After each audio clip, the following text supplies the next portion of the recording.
Okay, everybody, welcome to the San Francisco Board of Supervisors Land Use and Transportation Committee meeting for Monday, July 24th, 2017. My name is Mark Farrell. I'll be chairing this committee. I am joined by our committee vice chair, Supervisor Aaron Peskin, as well as Supervisor Katie Tang, and we have Supervisor Asha Safai sitting in today as well. Want to thank Jim Smith and Leo D'Assis from SFG TV for covering the meeting, as well as Erica Major, the clerk of our committee. Madam Clerk, do we have any announcements? Yes, please make sure to silence all cell phones and electronic devices. Completed speaker cards and copies of any documents to be included as part of a file should be submitted to the clerk. Items acted upon today will appear on the September 5th Board of Supervisors agenda unless otherwise stated. Okay, thank you very much. So, colleagues and members of the public, we're going to take two of these items out of order. So first will be item number 4, then item number 7, and then we will run through the rest of the agenda. With that, Madam Clerk, what do you call item number 4? Yes, item number 4 is an ordinance amending the planning code to limit the number of medical cannabis dispensaries in Supervisorial District 11 to 3 at any given time and making appropriate findings.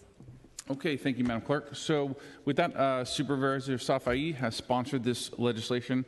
I understand there's also our Planning Department and Small Business Commission to speak, but at first I would like to turn over to Supervisor Safai. Thank you, Chair Farrell. I appreciate the opportunity to speak about this legislation. This has been an issue that has been vexing a lot of us citywide for a long time, but as a community leader and someone that has worked with many of our different neighborhood associations over the last 15 years, but more recently in the last 7 or 8, as MCDs have grown throughout San Francisco, this has been an ongoing conversation for the residents of our district. And we currently have 5 MCDs that serve our district, 3 physically located within our boundaries along Mission Street, 3 on Mission Street and Geneva Corridor area that are serviced, and then 2 on Ocean Avenue. If you recall, in redistricting, Ocean Avenue was then taken out of District 11 completely, but it still serves our district very well. We have some pretty unique characteristics in District 11, one of which the Board of Supervisors had a hearing on about 1.5 years ago that talked about District 11's commercial corridors having the highest rate of vacancies and empty storefronts in any other part of San Francisco. So we have been engaged in an ongoing conversation since I have been working in the community for the last 2 years, but also aggressively over the last 7 months about an economic development strategy. These existing MCDs in general are not businesses that necessarily service or feed or help to or conducive to supporting the neighboring businesses, but in fact are a transient clientele. Particularly in the location in District 11, they happen to be very close to entry and exit points of the freeway. And so the clientele is one that comes in automobiles and causes traffic and parking issues. And then oftentimes some of the clients are using the medicinal marijuana on people's driveways or people's doorsteps. So we've heard from hundreds and hundreds of people over the last couple of years, maybe even in the thousands, that this is something that we feel very strongly about in District 11 in the sense that District 11 is very well served by the existing 5 that are there. We're not a part of town that is lacking for MCDs. And the whole conversation and argument around medicinal cannabis dispensaries was about access. It's about patient access and the physical location of those businesses to the people that might necessarily want to frequent or use them. So having 3 along Mission Street, Geneva area, and 2 along Ocean Avenue has very well served the population of District 11. This ordinance before us today is not intended to be a conversation about an outright ban on MCDs or adult use. This is really about starting a conversation about what is the right number for San Francisco, and we feel that 5 serving District 11 is the appropriate number. There might be other parts of San Francisco that have a higher demand, that don't have the same negative externalities that are created by these businesses, and I don't want to underemphasize that. Our commercial corridor is bound by single-family homes. Many of the existing MCDs in other parts of the city are not surrounded by single-family homes. They're surrounded by apartment buildings or other businesses or light industrial uses. And so you don't have that conflict. You don't have someone literally parked in your driveway. We got an email 1.5 months ago of a woman that had come out of her front house and asked the drivers to move after they had gone to one of the surrounding MCDs, and she was literally punched in the face. Our captain is here today. I'm going to ask him to come up after the Small Business Commission has to speak. They have a meeting at 2. But I'm going to ask him to come up today and talk a little bit about the impact specifically to the Ingleside District. But I just want to be clear what this legislation is intending to do. It is intending to lay the groundwork for a conversation on a citywide number. It is intended to limit the number permanently of MCDs in our district that are currently operating. And it is intended to be part of a larger economic development package. We have initiated a conversation with the planning department for the Excelsior Outer Mission planning process. We're talking about legislation for the types of uses on the ground floors. We're talking about height. We're talking about bulk. We're talking about all different strategies to lay the groundwork potentially for a community benefits district. And having a proliferation of MCDs does not fit into that overall economic development strategy. So we feel very confident with this number. It's been vetted over the last 2 years as members of the community have organized to stop the last 2 that were applications over the last 2 years. And then since I've been in office, we've received 3 additional applications. We took it upon ourselves to reach out to them and tell them that this legislation was in the process so that they would potentially save their time, energy, and money. And once they knew that our legislation was introduced, they withdrew their applications. So thank you, Chair. Those are my opening remarks, and I'm happy to allow the Planning and Small Business Commission to speak, and then we can go to public comment. Okay, thank you, Supervisor. So with that, why don't we have our Small Business Commission first, or just because I understand you have a 2 o'clock meeting. So why don't you come on up first, and then we'll have our Planning Department after that, if that works. Thank you, and good afternoon, Chair Farrell, committee members, Supervisor Peskin, Tang, and legislative sponsor Safai. So the Small Business Commission did hear this matter on July 10th and is recommending you don't approve, and there are several reasons for their recommendation of non-approval. One is the Commission tends to not approve items and matters that are a direct ban. But there are several other matters as well. The one to give consideration to is that we are months out from developing new regulations as we move into adult cannabis, and stipulating a ban on medical cannabis, which is something that has been determined by the voters as a medical need and a public benefit. How will that information weigh in as we take a look at developing regulations around adult and medical moving forward? Much of the information that was provided to the Commission was a discussion around the current business practice of the current operators. And so one of the items that the Commission identified is that with an outright ban, this does mean that the current operators who are there definitely stay in business. There isn't healthy competition. And it also means that the intensification of the use that it's experiencing right now will continue to be there and likely grow. And if there are other dispensaries, then you have the customer base is diffused across the population. We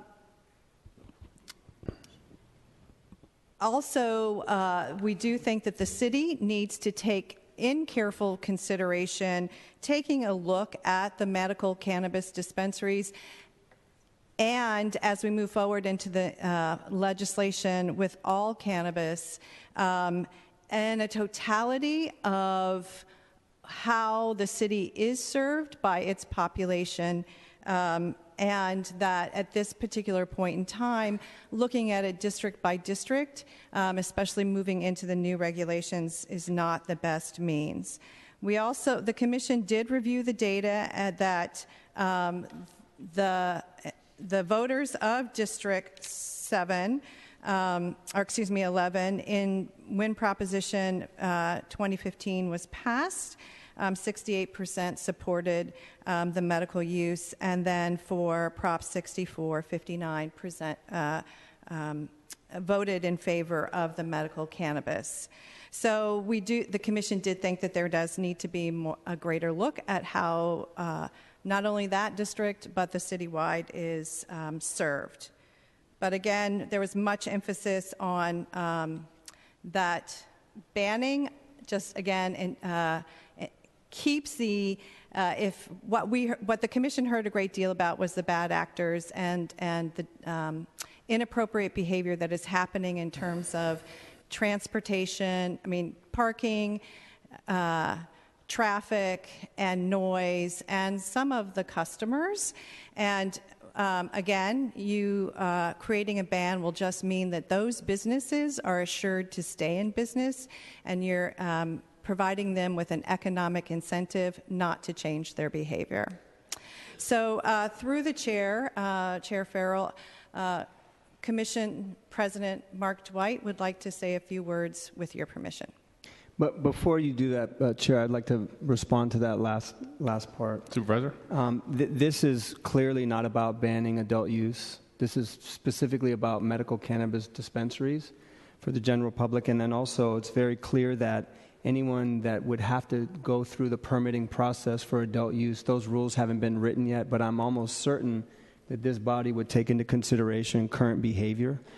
And the last thing about conversation about existing businesses and a citywide number is that we've had a proliferation for the general public. We've had a proliferation of outside venture capitalists coming in and buying up existing small MCDs.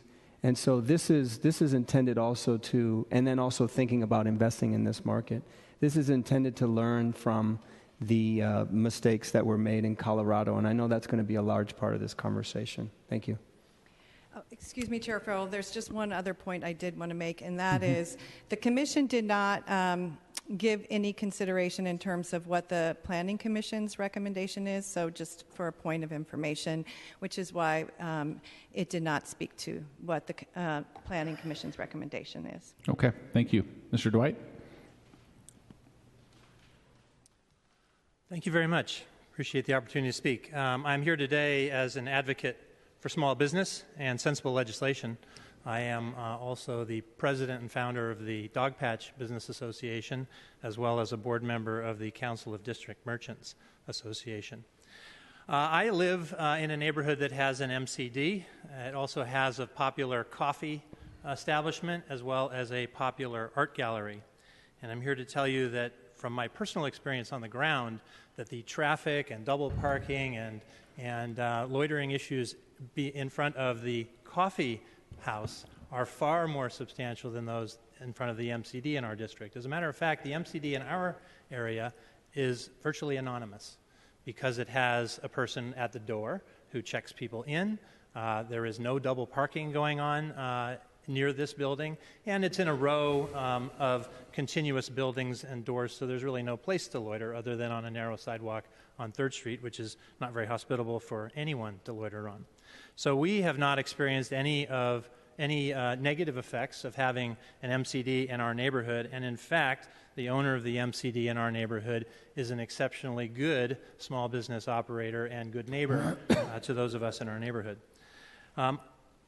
This alternative view is just one that I have from being on the ground in my own neighborhood and watching this small business integrate itself with the other small businesses in our neighborhood. As far as transient clientele are concerned, I will remind us all that this city thrives on transient visitors, and those are tourists. And my business and all of the other businesses that I know and merchants in our neighborhood, it's the lifeblood of our small business is to have visitors visiting our neighborhood, whether they come from just across the border or from anywhere else in the world. I regard this particular ordinance not as a conversation starter, but as a conversation muzzle. Though it is not presented as a ban on medical cannabis in this city, it is an effective regional ban on MCDs in this district. And I would argue that this is a large district that is effectively underserved by the number of MCDs that it currently has. One can argue that the distribution, the physical distribution of those is not as desirable as it might be, or that some of the specific operators are not as good neighbors as they might be. But these are issues that could be dealt with other legislative means other than banning any new MCD in this district. I think that it's premature to start enacting regional or geographic bans in this city before the state of California issues its regulations, which are 3 months away. And those are regulations that we will base much of our regulatory, future regulatory work on here in this city. Let's not let one aggressive incident in front of this business or any other business be an indictment against an industry as a whole.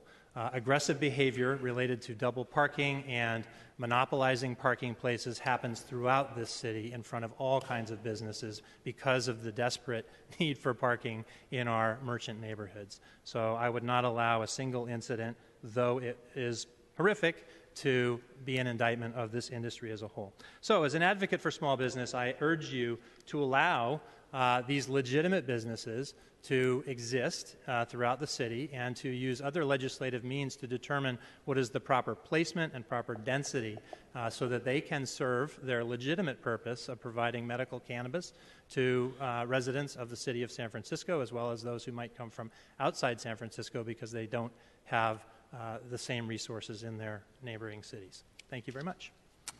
Thank you very much. With that, if no other questions, we'll ask our planning department come forward. Thank you, Supervisor. Supervisor Diego Sanchez with Planning Department staff.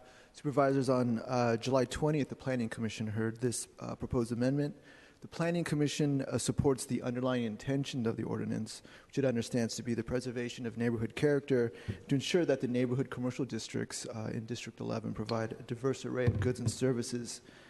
However, the Commission did express the following concerns about cannabis regulations. The first was that the issue should be resolved citywide prior to making any piecemeal or district-by-district changes or caps. And two, that there's a concern about the equity in geographic distribution of MCDs, that a review of cannabis controls at a citywide level is better equipped to handle. Supervisors, after taking public comment and deliberating on the matter, the Planning Commission moved unanimously to adopt a resolution to recommend the proposed ordinance with modifications. The modification is to propose a citywide interim moratorium on the proposed approval on the approval of MCD applications until the city adopts MCD regulations informed by the forthcoming adult use cannabis controls. This concludes my presentation, and I'm available for questions. Thank you. Supervisor Peskin. Thank you, Chair Farrell.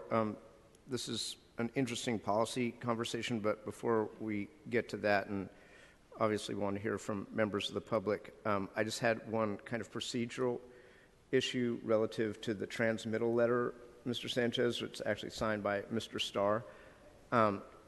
As you know, at previous land use committee hearings, I've from time to time questioned the speed or lack thereof that a transmittal letter pursuant to the Planning Commission's hearing on a proposed piece of land use legislation gets to the board.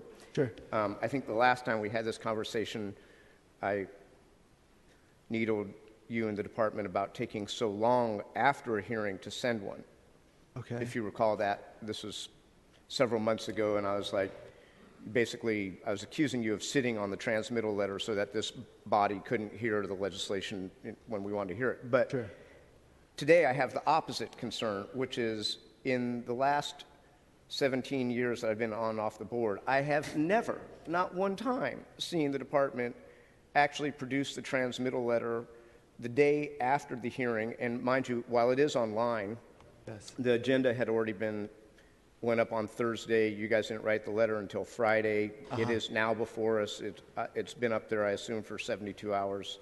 I don't know. But can you explain why all of a sudden you guys were able to write this letter in 24 hours when sometimes it takes a month and sometimes it takes 2 weeks? Mr. Starr is getting ready to answer that for you, given that it has his signature. Thank you. I mean, don't get me wrong. I love it. I mean, if you can do that, on my legislation, I'd be delighted.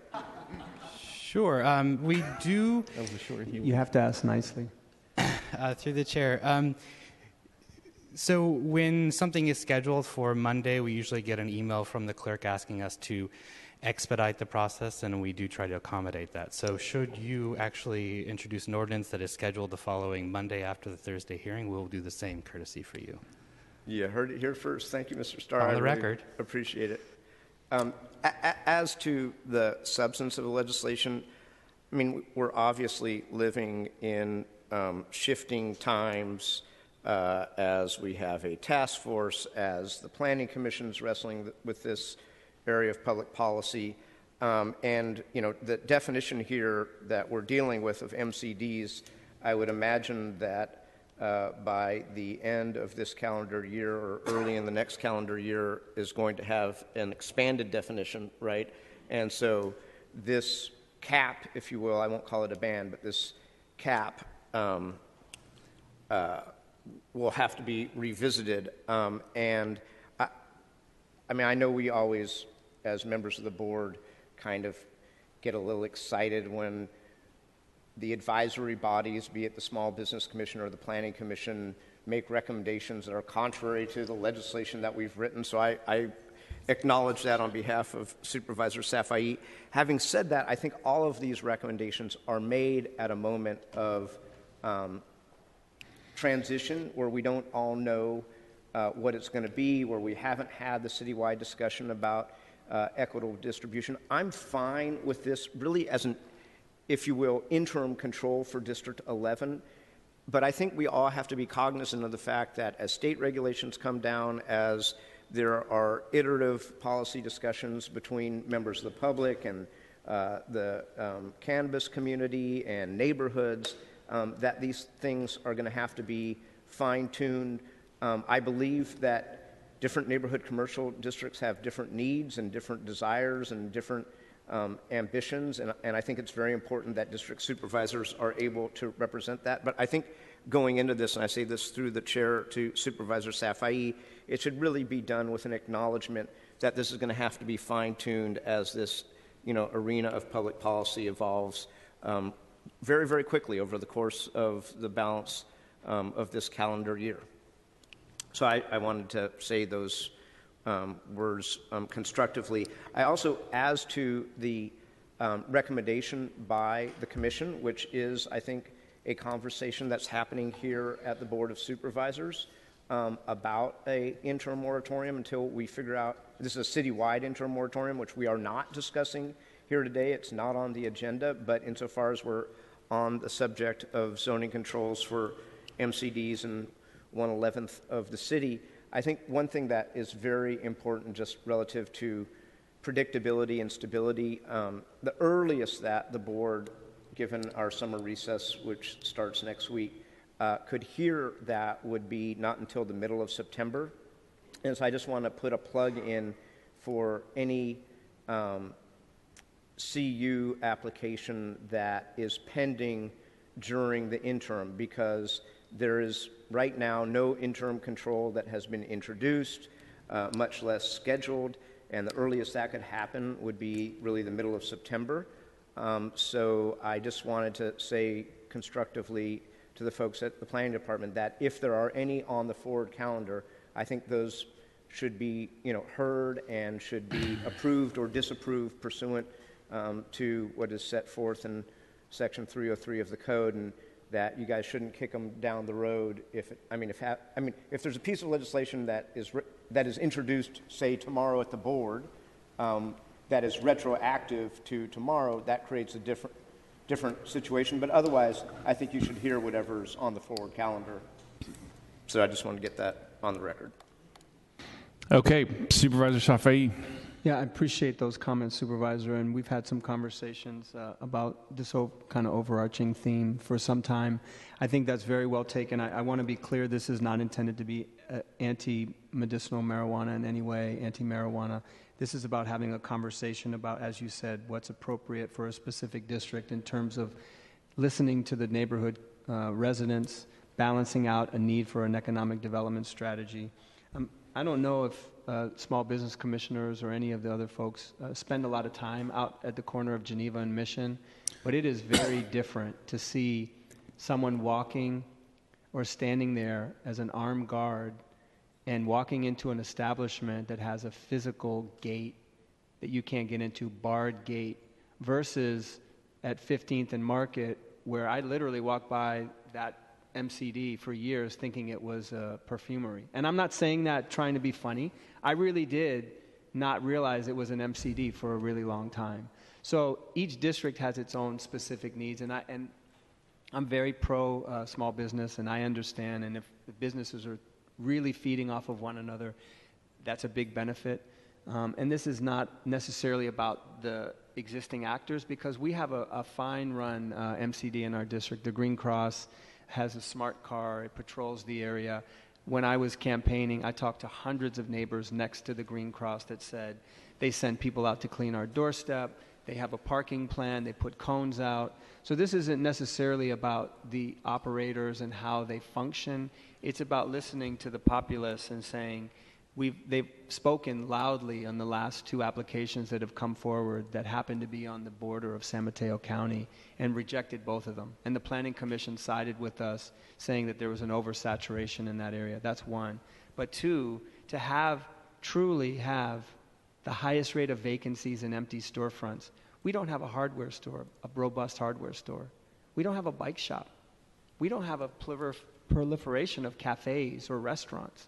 We have like 3 or 4 Type 47 licenses. Compare that with the supervisor from North Beach and Chinatown, or the supervisor from the marina and Fisherman's Wharf. That is where all the Type 47s are located. That is a significant boost to the traffic, to the surrounding businesses, all the different clientele that comes in there. We have like 3 or 4, maybe. One's a golf course, one's a bar that you didn't know had a Type 47 because they barely serve any food. So we have a different set of land use elements that we're working with. So that's all this is really about. It's intended to guide our policy. We're talking about institutional use, CU process. I've started conversations about 312 reform, neighborhood notification. We're trying to have a whole package of reform for our district that's specific about economic development, and this is another piece of that. Thank you, Chair. Thank you, Supervisor Safai. With that, we'll open this up to public comment. Anybody wish to comment on this item? Everyone will have 2 minutes. Captain McFadden, I'm sorry. Captain McFadden, We can take the captain first. Why don't you come up first? Your time is unlimited. Everyone else will have 2 minutes. Line on up, and let's go. Okay, so welcome. Thank you for having me here at your hearing, Chairman Farrell. So I just wanted to talk to more about the issues that I have as an Ingleside captain. I have actually 8 MCDs in my entire district, 3 within District 11. The problems necessarily weren't just traffic scofflaws, double parking. The complaints I get weekly from residents that are in the surrounding area is what I wanted to talk to you about today. Those are ones where people are complaining about people who park in their driveways around the corner because they've been shooed away from the establishment, and where they've been verbally assaulted when these residents take them on. I've even had women with babies in strollers that try to get in their building, and there's somebody smoking the product on their doorstep who would give them trouble. I've been very vocal in my opposition to most of those going into my district, and in fact, when I've been before the Planning Commission, I've had upwards to 300 to 350 people that are against these. And these are all residents. Most of the people voting on this, and yourself included, don't live in the district. Mm-hmm. In our district, most of the people are very quiet about it, but they call me for the complaints all the time. Well, at both of the ones that we've opposed in District 11, there was an overabundance of people that argued against them, stating all these problems that I just told you about. And that's what you have to look at. And it's not really about small business. I'm all for small business.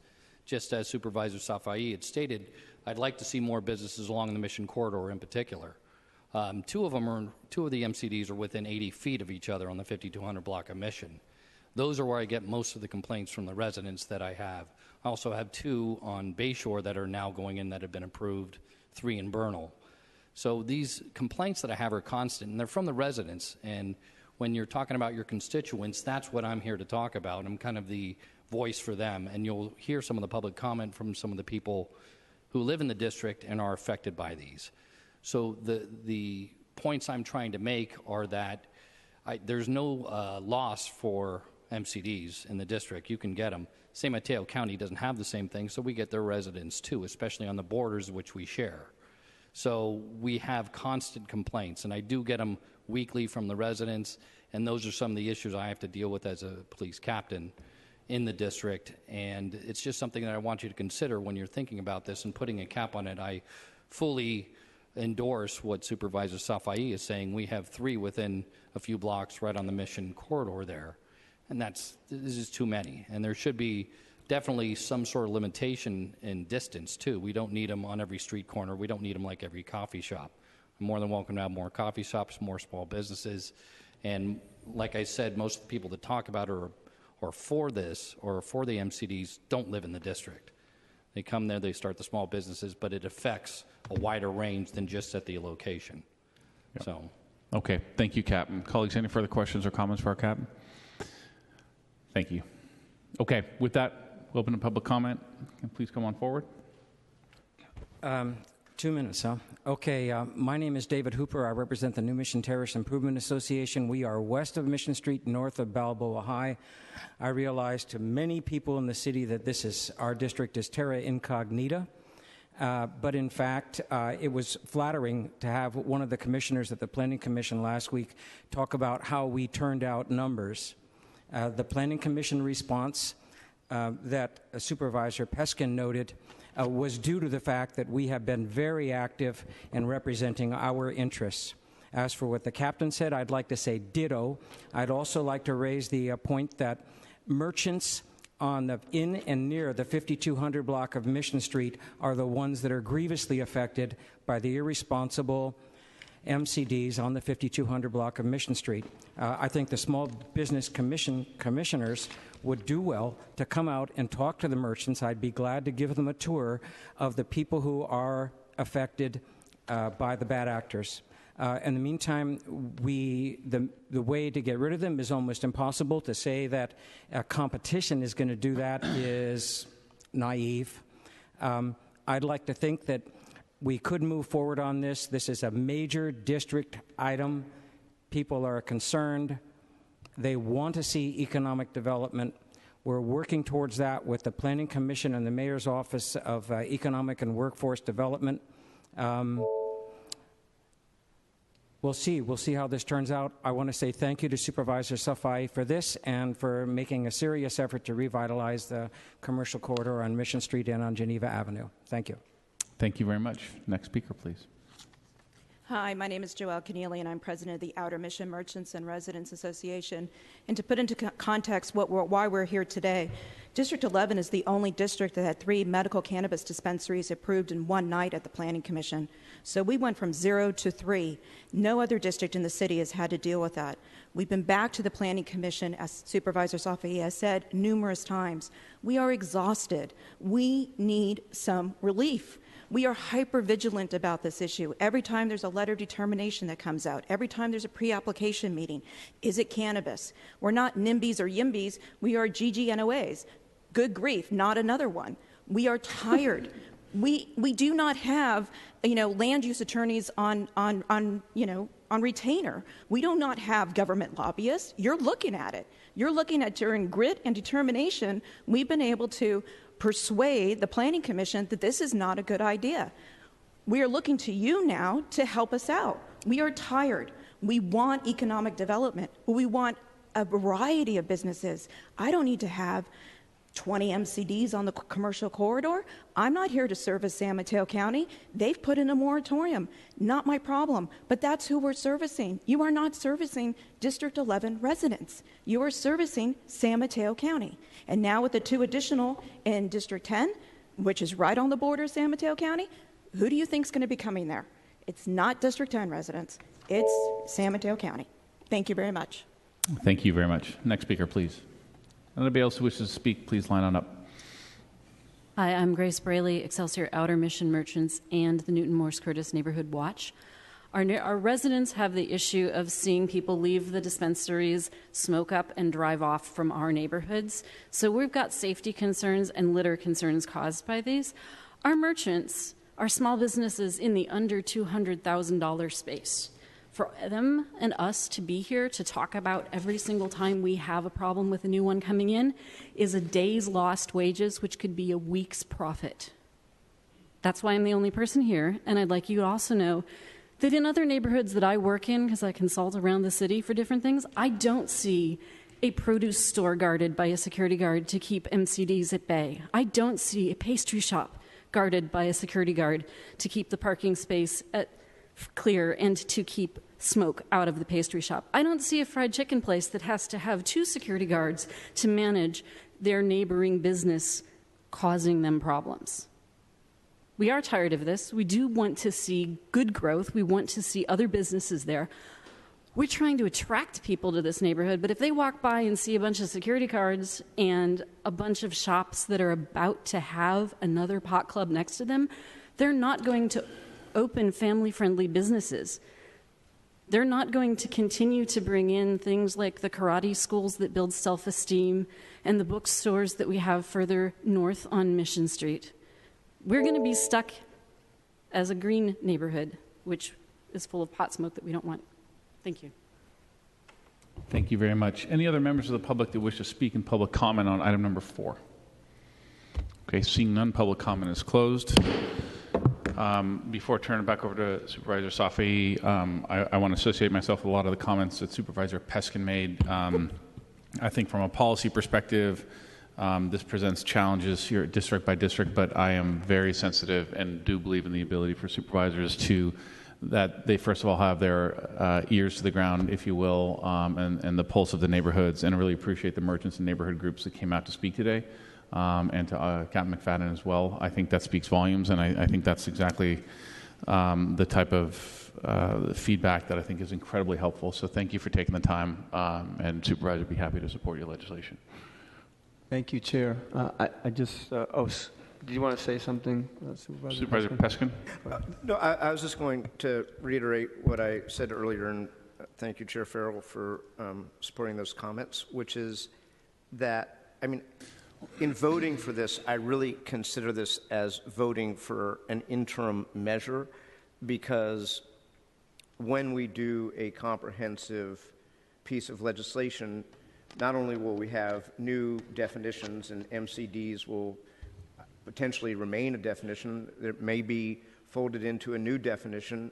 We'll see where that goes. But I think at that time, we should revisit, based on a much larger public policy discussion, what the right amount, location, et cetera, throughout the city is. So in voting for this, I guess what I'm saying is that it does not preclude 6 months from now, when we see what the statewide regulations look like, fine-tuning it, as I said earlier. So don't be surprised if we revisit District 11 a little bit going forward, but I totally agree that right now there needs to be a cap until we figure it out.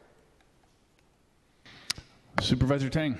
Thank you. And generally speaking, I would associate myself with what Supervisor Peskin has said. And generally, you know, I want to defer to the district supervisor as well in terms of what they understand to be best for their neighborhood.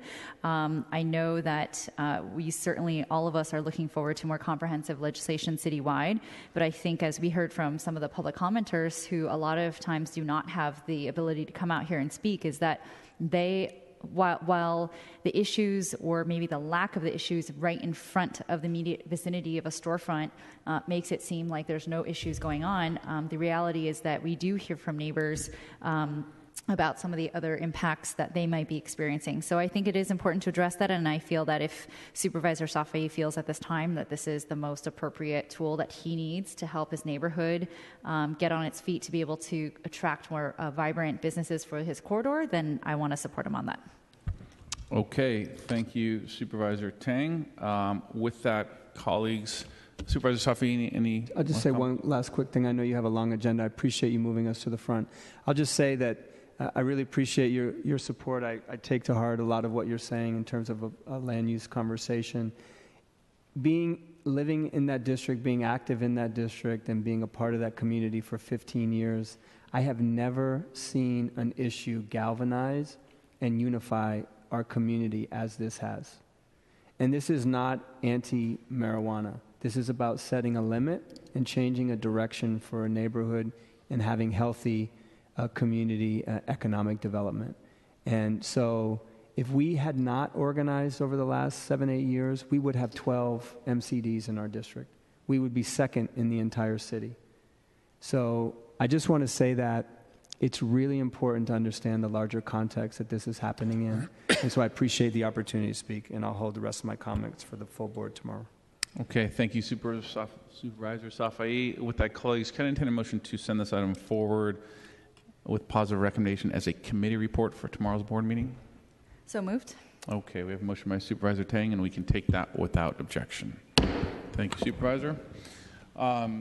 So, colleagues, the intention was to call item number 7 next, principally because former Supervisor Eric Marr is going to be speaking on this item as we have been working together on the topic of item number 7. He is not here quite yet, so we're going to move on to item number 1 first and start running through our agenda until our former colleague gets here. With that, Madam Clerk, would you call item number 1, please? Yes, item number 1 is a resolution adopting findings under California Environmental Quality Act related to modifications to the San Francisco Public Utilities Commission Water System Improvement Program, Alameda Creek Recapture Project, and directing the Clerk of the Board of Supervisors to notify the Controller. Okay, thank you very much. We have our Public Utilities Commission to speak on item number 1. Thank you very much. Good afternoon, Chair and committee members. I'm Ellen Levin, the Deputy Manager of Water at the SFPUC, and I'm here to provide a brief overview of the Alameda Creek Recapture Project. The project is a water supply project. It's the last project of the SFPUC's Water System Improvement Program. It was included in the WSIP's program EIR, which was certified in 2008. The project's located on SFPUC land in the Sunol Valley near the town of Sunol and city of Pleasanton. The project recaptures a portion of in-stream flows that are required to be released into Alameda Creek per permits received from the National Marine Fisheries Service and the California Department of Fish and Wildlife for the Calaveras Dam Replacement Project. These flows are intended to provide habitat benefits upstream of the recapture project. The portion of the in-stream flows will be recaptured downstream of our permit compliance locations via natural infiltration into an existing quarry pit. The project includes pumps on floating barges in the pond, some flexible pipes that bring the water to the existing SFPUC system, and an electrical control building next to the pond. The EIR was certified on June 22, 2017 by the Planning Commission and adopted by the SFPUC on June 23rd. The EIR concluded some construction-related impacts with mitigation measures resulting in less than significant impact determination and operational impacts to riparian vegetation with mitigation measures which also resulted in a less than significant impact. The EIR did not find any significant impacts to downstream water users. So we are here today to ask this committee to move the resolution forward to the full board, adopting the CEQA findings, including the mitigation monitoring and reporting program, the statement of overriding considerations, and notifying the controller so that project funds can be released. And I'm happy to answer any questions. Chris Kern from City Planning is here as well for any questions on the CEQA process. Okay, thank you very much. Colleagues, any questions at this point for our PUC? Okay, seeing none, we'll move on to public comment. Anybody wish to comment on item number 1? Seeing none, public comment is now closed. Supervisor Tang? I'll make a motion to send forth item 1 to full board with positive recommendation. Okay, we have a motion by Supervisor Tang, and we can take that without objection. Thank you. We will continue to move along our regular agenda. Item number 2. Madam Clerk, could you call that, please? Yes, item number 2 is an ordinance amending ordinance number 1061 to reduce the official sidewalk width of certain locations along Masonic Avenue at the southwest corner of the intersection of Masonic Avenue and Fulton Street and the northeast corner of the intersection of Masonic Avenue and Turk Street, and making appropriate findings. Okay, thank you very much. For item number 2, we have Public Works here to speak on this item, so please come on forward. Good afternoon, Javier Rivera from Department of Public Works. This legislation is actually part of a much larger project known as Masonic Streetscape Improvements. Improvements were made along Masonic Street from Fell Street to Gary Boulevard. Out of 10 changes to the sidewalks, only these 2 locations are actually reductions. And the reductions are due to a new bike lane that'll be between Bus Island and the sidewalk. As usual, we circulated to city agencies and private utility companies. Planning and task have provided their approvals. No objections were provided from city agencies or private utility companies. If there are any questions, I'm happy to respond to them. So Supervisor Tang has a question. I'd like to ask something first, just out of curiosity. First of all, could you, because I live somewhat close by, and I've never had a road in San Francisco where my children mandate that I get off the road so that they don't bump their heads against the ceiling of their car, then Masonic exists as it is today. So 2 things I'd love to hear, and I'm not joking about that. One, can you give a general update on timeline for the project? And then also, if you could talk about, are there any interim... I just can't fathom that a road gets that bad that quick on its own. It seems like someone's purposefully turning into what it is today. So I'm asking on behalf of my family, I should say first, but also residents who just are bewildered. Mr. Chairman, you can ask on behalf of my family too. Wonderful and wonderful. And unfortunately, I can't answer that. I don't know if MTA is here with the timeline. Yes, let me pass that over to you. Great. Good afternoon. My name is David Froelich, and I'm not with MTA, but I'm the project manager for the Masonic Streetscape Improvement Project from Public Works. And in response to your question, the construction timeframe, it began last summer, last fall, and it will continue through spring of 2018. Cool. We've received some complaints about the roadway. The reason of the poor condition of the roadway is that we're doing a full rebuild of the sewer. They're building a dual sewer system on each side. We're doing 2 water lines on each side, so it's complete infrastructure construction, which involves trenching for each one of those utilities. The contractor's responsible for temp paving, but there's so many trenches that as cars drive over them, the temp paving keeps getting pushed down. So to help mitigate that, we're working with the contractor right now to try to figure out a way to accelerate the project and get the street base and the paving construction portion done much quicker than our current schedule. So what could people dream about in terms of timeline? People can dream about smooth paving. They are, in terms of timeline. But I'm serious. I think it raises a big question, because I know in talking with Mr. Nuru, we talk about Van SBRT, there's actually funds in place to, as the project goes, understanding that it's taking a long time, that there are funds in part of the project scope is repaving it so residents don't. I mean, it's one thing to tolerate, but I mean, I've never seen this before. And the fear is, of course, that because it's going to get repaved at some point, it just continues to get worse and worse and worse until it doesn't. And that's just going to, just staggering that it might be another, year-ish or less of that condition. So right now the contractor is building the curb and curb ramp starting at Fell and moving forward. I think they're up 3 blocks. And once they build that, they can build the median on Masonic, and then they can start with the street base. So we can start rebuilding the street from the Fell end as soon as a couple months.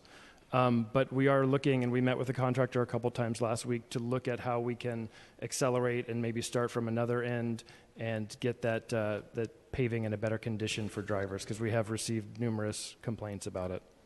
Okay, thank you. Sorry to belabor the point, fine. but it's staggering. Supervisor Tang.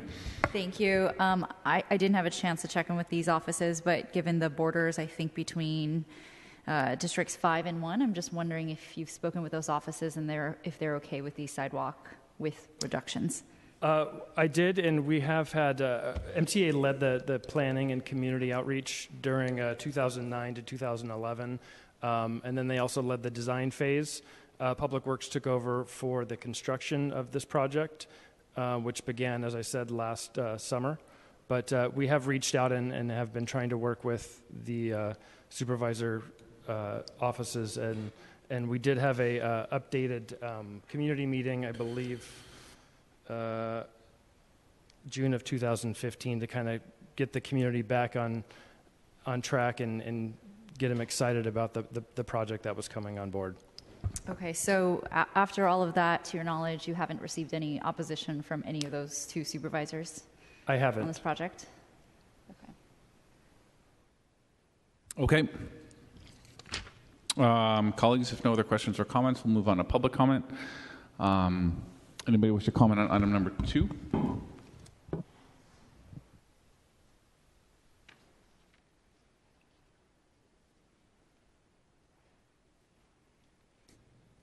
Hi, my name is Adrienne Suffin, and I live in District 5, and I actually came here to speak about something else. So it's pretty amazing that this is on the agenda, because I live on Fell and Central, so that's 1 block down from Masonic. And Masonic is, as you said, a complete mess.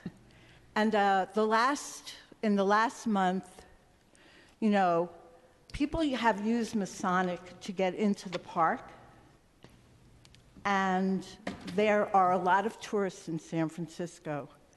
And the other day, in front of Lucky's, I saw a young couple on bicycles from Europe, not wearing helmets, headed on to Masonic to ride their bicycles into the park. And I literally was an old lady screaming, saying, don't do that. You're risking your lives. To go back 1 block and to go down Central so that you don't ride your bicycles on Masonic Avenue, because it is so incredibly dangerous. And these corners that they're talking about, you know, lengthening the width, there's a Lucky Supermarket on there. There are people with wheelchairs that go on these. This is a major corner. There's bus stops. There's disabled people that use their wheelchairs that are having trouble right now. I mean, everybody stays off of Masonic. Nobody drives on Masonic. Nobody even walks on Masonic. This whole proposal for the neighborhood was just for the people that live there. That's why I'm here today speaking on something else, to stop something from happening before it makes a mess.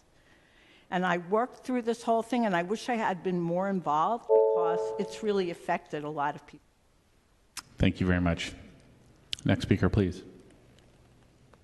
Good afternoon. Bruce Wolf speaking as a private citizen. I both drive Masonic. I live in that neighborhood, and I also take the 43 Masonic. And sitting on a bus with no cushions on a street like that can be a little jarring, but maybe you'll see a repair bill for my suspension on my car soon. That's how bad it is. Thank you. Thank you, Bruce. Anybody else wish to comment on item number 2? Okay, seeing none, public comment is closed. Supervisor Peskin. Mr. Chairman, I am happy to send this to the full board with recommendation, but do want to use this opportunity to talk to the department to say it's really unacceptable. I mean, if the project had been phased differently, it might, we could live with it.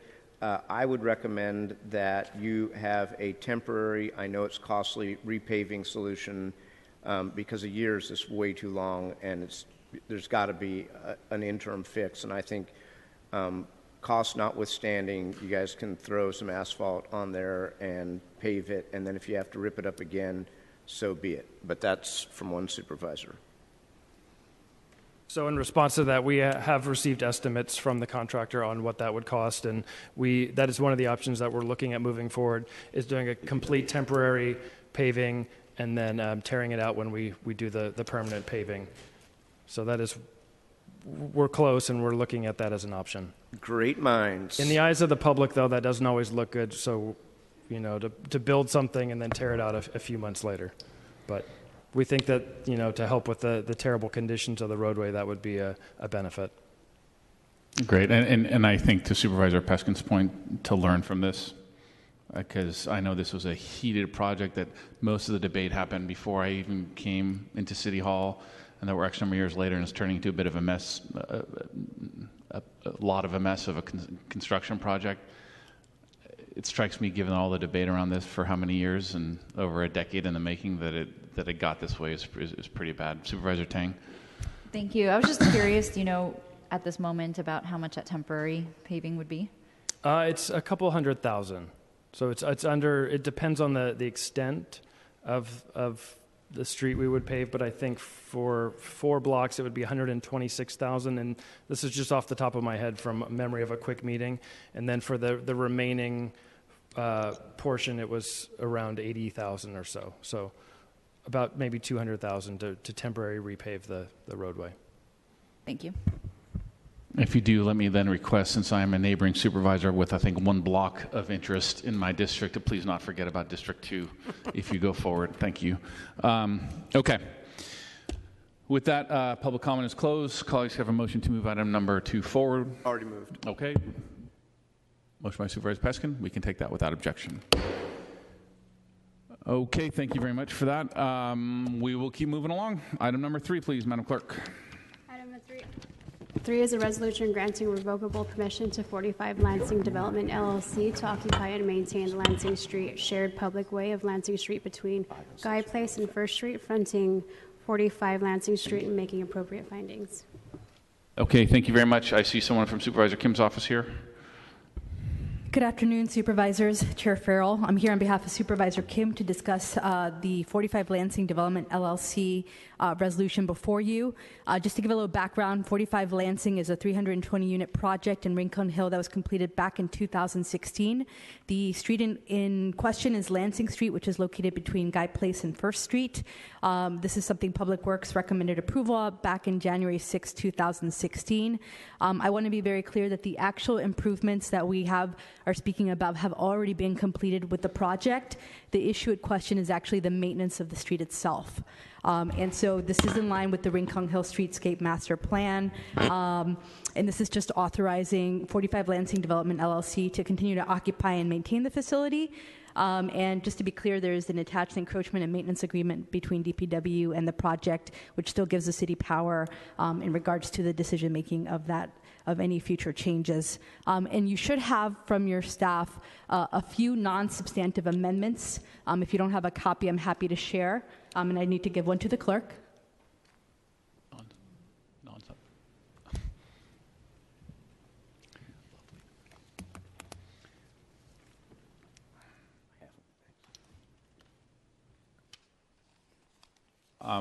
Would you like me to read those out, or? I'm just looking over at a city attorney who has said the city attorney's office has not even seen these amendments. John Malamut has seen these amendments. Or? Yeah. John Givner is here with us. Yes, hi, John. Deputy City Attorney John Givner. I don't have a copy of the amendments. I will check in our system. John Malamut is out today, but I will check upstairs as well. And if once you see them through the chair, they are de minimis. Thank you. It's helpful to clarify. Deletion of the letter A is probably non-substantive, I guess. Yeah. Yes, it is. Again, these are not. This is not the type of amendments we'd like to make that would stall this legislation. So if it's a deal breaker, we're okay with not introducing them. These are just clarity on language, to be honest. Okay. And I just want to name that David Noyola is here on behalf of the developer and the project. If there are also any questions for him. Sure. So just a clarifying thing. It just struck me here because I think we're in the middle of voting on street encroachment permit legislation at the full board. Mm-hmm. So we're having basically a private developer take over maintenance in perpetuity. Yes. Through street encroachment permit. Yes. As a condition of approval. Yes. So, Troy City Attorney John Givner, I mean, maybe there is no conflict. I'm just trying to think here how that might either conflict or how does that interact with the legislation, I guess, it does interact. And Mr. Chairman, if I may add to that, and this is a question that I had on page 4 at line 10, there is excuse me, I take that back. It is not at page 4 at line 10. It is page 4 at line 14. It refers to a companion legislation, but it doesn't say what that companion legislation is. I assume that is file 170761 that Chair Farrell just referred to, but I'm not sure. And in any event, it's not companion legislation. It's just other legislation, if it's 170761. I guess that's another question to the Deputy City Attorney. What page? Page 4, line 14, says, further resolve, the board pursuant to proposed amendments to Public Works Code, Section 786.7, yeah. in companion legislation, intends to waive the public right-of-way occupancy assessment fee because it provides a public benefit under the streetscape plan for Rincon Hill. It's got to be that other legislation that we're reading tomorrow in second reading, and thank you, colleagues, for supporting those amendments that we discussed last week and made it the full board. Deputy City Attorney John Givner. I think that's right, although I'm not, usually we would note the file number, and it may be that we didn't note the file number because of the timing of introduction of the two. I will check on that as well during this hearing or perhaps after this hearing, depending on the committee's action. Okay. Yeah, I might just strike that. I mean, the law is going to be the law. If it's in place at the time, that file speaks for itself, or it just seems like a weird further resolved. I mean, it could be a recital. I don't think it's a resolve, but again, I don't know whether this is something that gave the permittee comfort having it in the resolution or not, and they seem okay with it. So, and the sponsor seems okay with it. So, from our perspective, that's fine to strike that entire clause. Yes. So I guess the question, just thinking through here, if it's a condition of approval and legislation goes forward tomorrow allowing the DPW director or the board to revoke a street encroachment permit, what would happen in that case? Is it a project out of compliance all of a sudden? Sorry, I don't follow the question. So part of what we're doing, or the current legislation that we voted on amendments and considering that's passed first reading, right, last week, said the DPW director or the board of supervisors can revoke a street encroachment permit. If in this instance it's a condition of approval of the street encroachment permit, what if then the DPW director or the board, whoever, per our legislation, revokes it? Is now the project itself out of compliance? And how does that get resolved or not? That is a question I cannot answer off the top of my head either, Supervisor. Okay. Any thoughts? My understanding, again, I would defer to the city attorney, but what I saw as the agreement between DPW and the city, I believe still allows the director to make that determination anyway with this legislation, Okay. But I defer again to the city attorney. no, the power, I mean, if I'm not the city attorney, but I think the DPW director has always had the power to revoke for cause. Presumably, if, and I don't think that would be any different here, the changes to the legislation and other file notwithstanding, presumably if the DPW director or the Board of Supervisors revoked a major encroachment permit, it would be for cause, and presumably the developer would not be meeting a permit condition, and that's what would have led to the revocation. But if John wants to think about it and consult with his other attorneys and answer it when it comes to the board, I'm fine with it. I would, subject to public comment, delete the aforementioned paragraph, which everybody seems to agree is not necessary, and then make the changes, which I assume by now Deputy City Attorney Givner has looked at and realized are de minimis, which is on page 1, line 17, deletion of letter A, and on page 3 at line 19 and 20, add in accordance with the street encroachment agreement and the declaration on page 4, lines 2 to 3, delete at sub 2 as set forth in the street encroachment agreement, and on page 4, line 9, delete the unnecessary word herein. Supervisor Peskin, is that an omnibus motion on your behalf? One large motion. Okay. Supervisor Tang. Thank you. I think, correct me if I'm wrong, but the question you're asking, Supervisor Farrell, was the fact that we inserted an amendment into that other street encroachment permit legislation that we're going to be voting on again tomorrow, that basically gives the Board of Supervisors the ability to be that last stop to weigh in on whether we should revoke a street encroachment permit or not. And so in that case, what if the Board of Supervisors decided to for whatever reason, revoke the street encroachment permit, what would happen in this case to this developer, this project, when you have based your project on this particular street encroachment? So is that really, I mean, that's what I was curious about, actually.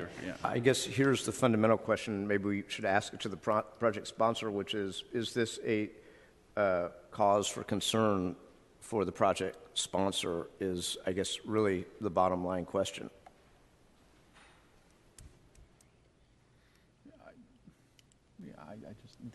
Thank you, Supervisors David Noyola on behalf of the developer.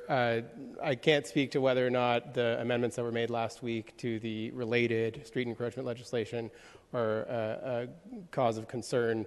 As the project sponsor, or as the supervisor's office mentioned, these are improvements that are already constructed and obviously approved by all relevant agencies. They're seeking approval to continue to maintain and to operate the facilities. That we're watching closely other legislative developments. We appreciate you guys are considering them alongside these two. But this has been in the works for some time, so we're hoping to get this approved as soon as possible. And I have made a motion to that effect. Supervisor Tang.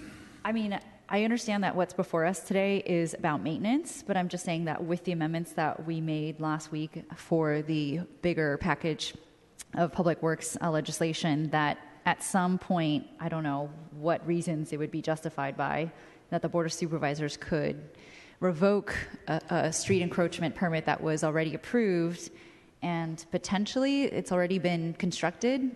What would happen at that point, with agreements like this, for example?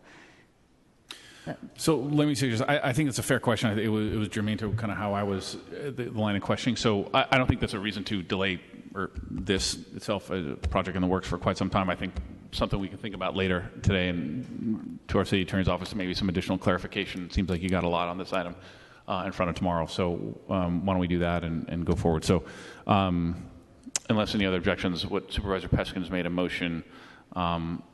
And could we take that motion without objection? That's a motion to amend. We take that without objection. So moved. And then Supervisor Peskin, motion to accept the underlying item as amended. And send it to the full board with recommendation. Motion by Supervisor Peskin there, and we can take that without objection as well. Okay, thank you, colleagues. So right now, Supervisor Moore has arrived here. So, Madam Clerk, would you call item number 7?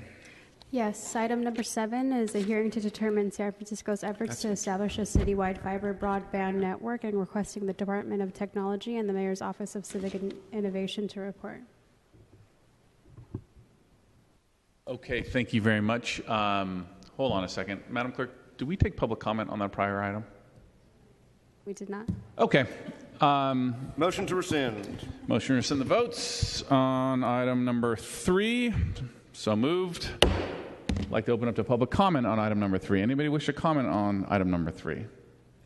Seeing none, public comment is now closed. Okay, Supervisor Peskin, once again. I would like to make the omnibus motion that I previously made to strike the language on page 4, lines 14 through 17, as well as the other 4 previously read into the record de minimis amendments, and for that item as amended to the full board with positive recommendation. Okay, motion by Supervisor Peskin. We can take that without objection. Thank you to our legislative staff. Okay, Madam Clerk, did you fully call item 7 now? Yes, I did. Okay, so colleagues, thank you. This is a hearing that I had called for to provide somewhat of an update and a framework for some of the work we've been doing. Obviously, the internet is an essential part of our daily lives, absolutely necessary to compete and thrive in today's world. It's a lifeblood for everyone in society today, yet right here in our so-called innovation capital of the world in San Francisco, we are leaving literally tens of thousands of people behind. Over 100,000 San Francisco residents still don't have internet access at home. Another 50,000 have sluggish dial-up speeds. Even worse, 15% of our public school children don't have internet access at home, as well as approximately 30% of our African American and Latino students here in San Francisco. And the school district will tell you that they think those numbers are actually woefully low because a lot of parents are talking about their cell phones as being internet access at home. And I think the fundamental question becomes, how do we expect, and I say this as a parent as well, our kids to take tests online at school, but they can't even access that content at home, can't even practice tests online, or even complete homework assignments. Criminal, in my opinion, and it shouldn't be the status quo, certainly not here in San Francisco. So that's why we are having today's hearing to talk about some of the problems and issues we're trying to solve for. Over the past few years, I have been working both inside and outside of City Hall with people on this project about delivering internet here in San Francisco to every single resident and business. Last year, through our budget and legislative analysts, we released a first-of-its-kind report to detail the financial estimates and models for delivering a citywide municipal fiber network. From there, we secured funding in last year's budget to hire a consultant to help us refine the cost estimates, the models, and provide further recommendations on how we should proceed as a city. So CTC Technology, one of the leading internet access and municipal fiber consultant firms in the country, signed a contract with the city earlier this year and has been working with us for months. And they're learning from a lot of past false starts and mistakes that I think were prevalent in some of the prior discussions inside of City Hall, maybe 10 plus years ago around the citywide Wi-Fi. I wanted to make sure that as we approach this topic, we did a real bottoms-up approach here in San Francisco. So in February, in partnership with our former colleague, Supervisor Eric Marr, as co-chair, we launched the San Franciscans for Municipal Fiber, which is now a community voice organized here in our city, providing input and recommendations from community organizations and individuals, survey of residents most impacted by the digital divide in our city. And I see a number of panel members here. I want to thank you for your participation, for being here today. We hosted multiple meetings and issued a detailed survey over the past 4 months to better understand the deficiencies around internet access and priorities that the community would like to focus on through this project. And we will learn more about that through Supervisor Marr's short presentation today. And then in March, with world-renowned internet access expert, Harvard Law School professor Susan Crawford, we launched the San Francisco Municipal Fiber Blue Ribbon Panel, which is comprised of some of the brightest academic, business, and privacy experts, literally from around the country, who are going to be issuing reports helping to answer key questions and issues that come with building and implementing municipal fiber networks. I will say emphatically that it's my goal to close the digital divide here in San Francisco through this project. We can't settle for anything less in our city. Our community and academic groups have a few core principles that I want to be very clear about from the outset. First of all, we all believe that the internet is a utility, and this network should be the 21st century utility here in San Francisco. As such, this new valuable infrastructure should be owned from the public from day one. Second, that the model that we pursue is a utility model, which means that the network will connect 100% of San Francisco residents and businesses. It's a key component to ensuring that all San Francisco is connected and every single resident is connected to fast and affordable internet. And lastly, that the model we pursue is an open access network, meaning that any entity who wants to lease fiber from our city will be able to do so. An open access network will ensure that we have true choice and competition for a better internet here in our city. And I will say, as long as these three principles stay intact, I am happy to continue to work with the community and this board to push through whatever model gets us to that ultimate outcome as soon as possible. With that being said, I look forward to the discussion today and hearing from some members of the public afterwards. First, we're going to hear again from former Supervisor Eric Marr, who co-chaired the community panel, about some of the survey results that came back from our panel meetings. I would characterize them as alarming, but we'll let Supervisor Marr talk about them, and then we're going to close the hearing by hearing from our Director of the Mayor's Office of Civic Innovation and Interim Project Director, Jay Nath. So with that, Supervisor Marr, welcome back to the chambers. Is there a button that I push here? Yeah, I'm so used to being on that side. I know. I think it's the first time I've seen you on that side of the... And it's very nice if you could call me Eric now, but it's great to see so many familiar faces. Let me just jump right in and quickly go, because I know we have such great presentations from the public. I wanted to just... Hold on real quick. Do you want SFG TV to... Could we get SFG TV to put on the computer? There we go. Great. I wanted to just add to what Supervisor Farrell said. This San Franciscans for a Municipal Fiber Coalition is the grassroots part of this effort. The survey that I'm going to talk about today was done over, I guess it's a 3-month period from February to pretty much May. There's over 1,000 people surveyed, including seniors and youth. I wanted to also say that it supplements what the Blue Ribbon panel that Supervisor Farrell mentioned that Professor Crawford and so many others are a part of, but it validates a lot of what we already knew. But it also was informed by a lot of great work by Jess Montejano and Margot Kelly from Supervisor Farrell's office, and dozens of community-based senior and disability organizations, youth, public housing, and community-based groups. We have the slides that I'm going to go through really quickly, and I'll just say that it's been a pleasure working in this process. I've learned a lot of great knowledge that's a part of this from not only over the past few years that Supervisor Farrell and I have been involved, but from people that have been working on this for decades as well. So thanks to everyone for distributing these surveys over this several-month period. The first slide shows that there were about 400 Chinese folks out of the 1,048 surveys in English, about 400 in Chinese language. 583 in English, about 400 in Chinese, and 66 in Spanish. The Youth Commission deserves a lot of credit for assisting and we're weaving a lot of their information from the Youth Commission throughout this presentation. So young and old, and we're only giving the main points from the survey responses. So if anyone wants the full reports, we can provide that to you.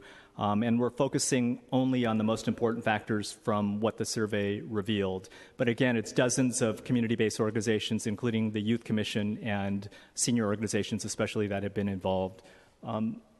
Next slide. The internet access at home was the first question. I think the results speak for themselves again and confirm what many of us already have known from our budget and legislative analyst reports on the digital divide. But especially that the alarming fact that those most heavily impacted are low-income people, people of color, and seniors. I'll also say that low-income families, the so-called homework gap, where children and families don't have access to fast internet to do their homework or to get basic health needs met through the internet, is another issue. I think the slide is really the key purpose for why Supervisor Farrell, many of the leaders in the room and organizations are involved. It's an urgency that we have to address the digital divide and to leave no one behind and to have San Francisco really be a city that is a giga city that looks out for everyone. Next slide, slide 4. I think this is an important slide as well that looked at households. The question kind of what people purchase at their home. This confirms another point that many of us have already been discussing quite a bit, that the internet is the lifeblood for communities and integral to their success.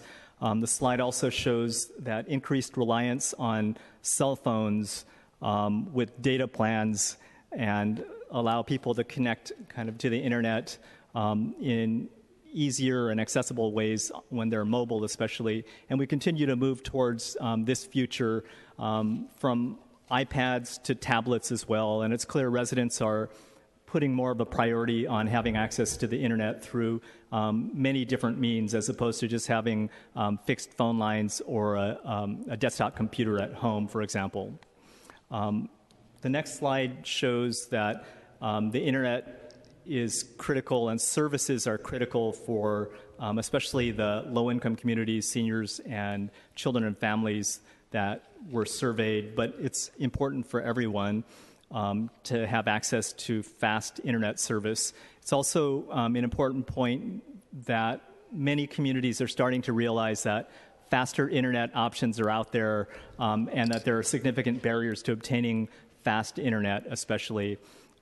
People also want fast connections, not just for streaming videos and other things, but it allows them to have information much more quickly, and it could be life or death at times to have that information. They're desperately looking for more options that provide better services, according to the survey. I think it was like 86% of the people are feeling that they need much faster service. The next slide is focused on barriers, on why people don't have service at their homes. And I think what really we found and what slapped us in the face in many ways is that it's the vast majority of people I think the biggest reason why they don't have internet service at home is because of the cost. And I think 60% of the folks or more said that that was one of the reasons. And one of the points that we plan to address with our consultants in the Blue Ribbon panel is that cost is a central part of this barrier, and we are prioritizing it so that we maximize the number of people that can access high-speed internet. We'll get on this, we'll talk about this later in the presentation, but for communities that are low income and many that are being left behind by the digital divide, we need to find out solutions to make sure that cost is a non-issue as we move San Francisco forward. The next slide addresses the percentage in a low-cost or subsidized program. So right now, a number of the providers do provide different types of subsidized programs, but we found in the surveys that a significant percentage of people, and it's also from our focus group meetings as well, that especially for low-income tenants and for seniors, that there's still huge gaps in accessing subsidized programs for faster internet. One person in particular shared that when their tenants were calling to subscribe for subsidized programs, for example, that sales representatives from different companies kept trying to upsell them on various services. 81% or more of people not being able to access this is far too high for these populations, and we know many more can qualify for programs that the private sector offers, and we can do much better in that area as well. The next slide is about cost per month for the internet. And this is going to be okay. Digital literacy. So let's see, are we on slide number 8? Okay. So I think for this slide, we're building on the last one. People have to pay a significant amount for their internet service, digital literacy services, and attending classes. So I think I'm a little bit off on my slides. So here it is. I think the slide points out a shocking revelation that that for this question, especially the high number of seniors we had responding to the survey, I think they clearly said that that's an area we have to prioritize. It's digital literacy services, especially classes, and building capacity for many senior organizations and seniors. I think both Supervisor Farrell and Peskin and Tang as well, many of us have worked on advocating for more funding for this type of capacity building in community-based organizations and housing organizations. But I know that this is what many of the service providers also mentioned, that getting more funding for these types of services was critical. The next slide, the importance of speed, I think.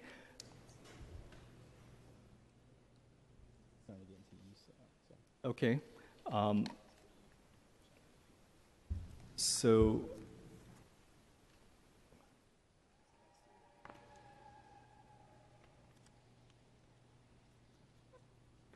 yeah, so let me just see, Jess, which slide are you on?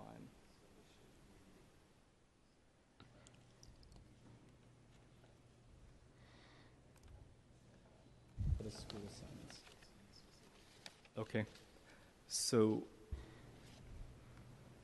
on young people and youth, many families and children mentioned in the surveys that they almost all use the internet for school assignments, and about 2/3 are using the internet to research college applications or for colleges, and also for jobs. And a lot of the young people that have been part of this process to gather information, I think the Youth Commission has been really great, but also youth organizations as well. But the internet's, as many of us know, is integral to opportunities and access. And I know Stevan Cook is here from the school board, and he can attest to that as well. But more and more reliance on the internet for homework, coursework, and then also future college and job opportunities as well.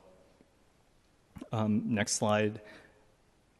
And the lack of internet access, the so-called homework gap, prevents kids from not only doing homework, but from having equal opportunities for college or future success in the job sector as well. And almost 2/3 of the youth had their homework or projects put in peril because of a lack of internet access. So it's really a question of fairness and justice in many ways to bridge the homework gap in our communities. Next slide. How often do you use the internet for school? I think many young people have said that it's essential for advancing their education, even at the elementary level, I believe, but especially as you get into the middle and high school levels as well. Youth testimonials. There were many different young people, teenagers especially, that were testifying on how critical high-speed and fast internet service is to their opportunities. And I think a lot of the information here, you could probably think about members of your own family or young teenagers and transitional age youth that you know that face these same types of situations as well. Next slide. Internet features. I think from the survey, many people said that they want choice, and more choice in what the market, the private market, is offering right now. And especially they want faster, speedier service, not only to stream, but to get information as fast as they can as well. And people don't want providers to put data caps or other add-ons to their service as well, which is a selling point for for-profit type services. And many people felt strongly that this project that San Franciscans for Municipal Fiber Coalition and others are trying to address in our city, that these three priorities for our communities are critical. The next slide, how can the city help? And I think it's self-explanatory from the surveys, but it's important to note, I think, that communities and the people surveyed believe that government can step in to address these glaring issues in a much more proactive way, and I think that came out very strongly in the survey. Last couple of slides, as I wrap up, I think the main role of the city, let me just say the main role of the city, communities really believe that we should be playing a much more active role with communities, and only 5% believe that government should play no role. So it's almost a very tiny percentage that didn't agree with that. And vast majority of those surveyed and the leadership of our coalition and others feel that communities that we serve, it's a responsibility of the government to close the digital divide and to work with communities to provide more choice and better services at lower prices or accessible prices for people and residents. Thank you so much to all the over 1,000 people that participated, the dozens of community-based groups. The bottom-up approach that Supervisor Farrell mentioned has been not an easy one, and I know a lot of work has been done by Supervisor Farrell's office and Jess as well. We also wanted to say that this several-month process, we gathered information. We're still gathering information as well through our big tent meetings, the Blue Ribbon panel, and other places. But this survey is not the end-all, but just gathering the information in a succinct and quick way as well. And we're hopeful that this first report is helpful with the academic advisory panel that will move forward. And lastly, just to let everyone from the communities know, this survey process is something that we will build off of, and throughout our focus group meetings, and now with this data, we're sending these priorities to the consultants and our city leaders that will hopefully advance a project addressing these major concerns from our communities. So thank you so much to everyone that participated, and thank you, Supervisor Farrell and committee members, for letting me appear on this side of the podium this time. Thank you. Thank you, Supervisor Moore. And a few things. I mean, first of all, thank you for your continued work on this issue. I said it personally because we've been working together on this, certainly as we've worked together on it for years in terms of policy of the board. But also thank you to all the community groups and individual members. I mean, it literally is dozens of groups, thousands of members, and so thank you for all of your work. And there's much more to come. We know that. All right. With that, I'm going to ask Jay Nath, who's our interim project director, to come up, give a high-level overview from his perspective, to bolster, kind of add on to what we've been talking about earlier. So, Mr. Knapp, welcome. Thank you. Thank you, Chair Farrell and committee, for inviting me to present today. Again, my name is Jay Nath. I'm the Chief Innovation Officer for Mayor Ed Lee, and I'm also the Interim Project Director for the citywide fiber network. I'd like to begin my remarks by sharing our project's vision statement, which is to ensure that all San Franciscans have access to affordable, high-speed internet to help close the digital divide, support economic development and innovation, and to preserve local authority. Our mission is to develop a ubiquitous, city-owned fiber network that will provide residents and businesses with choice and competition in their internet service provider. Next, I want to share our sort of three grounding main principles. The first is equity. To ensure that every resident and business in San Francisco should have access to fast and affordable broadband connectivity necessary to participate and thrive in the 21st century. The city intends to prioritize providing service to traditionally underserved households. Number two, jobs, innovation, and growth. Investment in new connectivity will result in increased local employment and provide numerous economic development advantages for the entire city to continue to be the innovation capital of the world. And number three, investing in the future. Residents, businesses, and nonprofit organizations will have affordable choices with stable rates for high-quality connectivity, faster than current broadband services offered today, and will sustain and continue to grow educational, economic, and cultural opportunities. Next, I want to shift over to the progress that we've made to date as a city.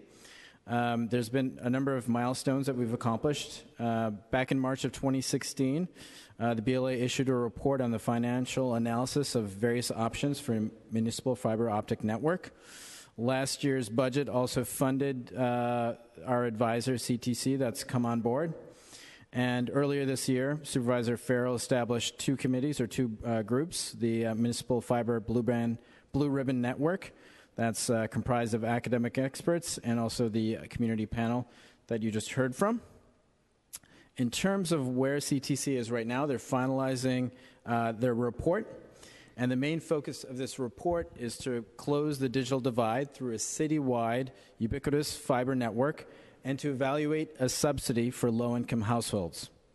We recognize, as you saw in the earlier numbers, that cost is the biggest barrier to access, and we want to tackle that head-on. The specifics of the mechanics and who would be eligible are still being worked out, but the goal is to make sure that low-income families, the ones who would benefit the most from this network, that cost isn't a barrier. And finally, the report will also have additional cost estimates and recommendations for the city to consider. In terms of next steps, CTC will present its final report, and the city will have an opportunity to review the cost estimates and the recommendations put forward. In closing, I want to thank our mayor for his commitment to this issue. I want to also thank Supervisor Farrell for his leadership, our city administrator, CIO, and the rest of the city family for all of their hard work in supporting this initiative. And of course, I want to thank our community for all of their good work in the panel and advocating for this issue. Are there any questions, committee? Thank you, Jay. Colleagues, any questions or comments right now for Mr. Nath before public comment? Thank you very much. Thank you. Much appreciated. Thank you to you for all of your hard work. With that, I'll open this up to public comment. I have 4 speaker cards, but please, everyone else, feel free to come on up if you're here to speak on this item. I have Preston Rea, Lori Sanchez, Bruce Wolf, and Eric Brooks. Anybody else? Everyone will have 2 minutes. Please come on, line them up on the far wall, and let's get going. Hi, afternoon. Thank you kindly, supervisors. My name is Preston Ray with Monkey Brains ISP, and I support the city building a public fiber network. The network, if done right, could lower prices and improve access across the city.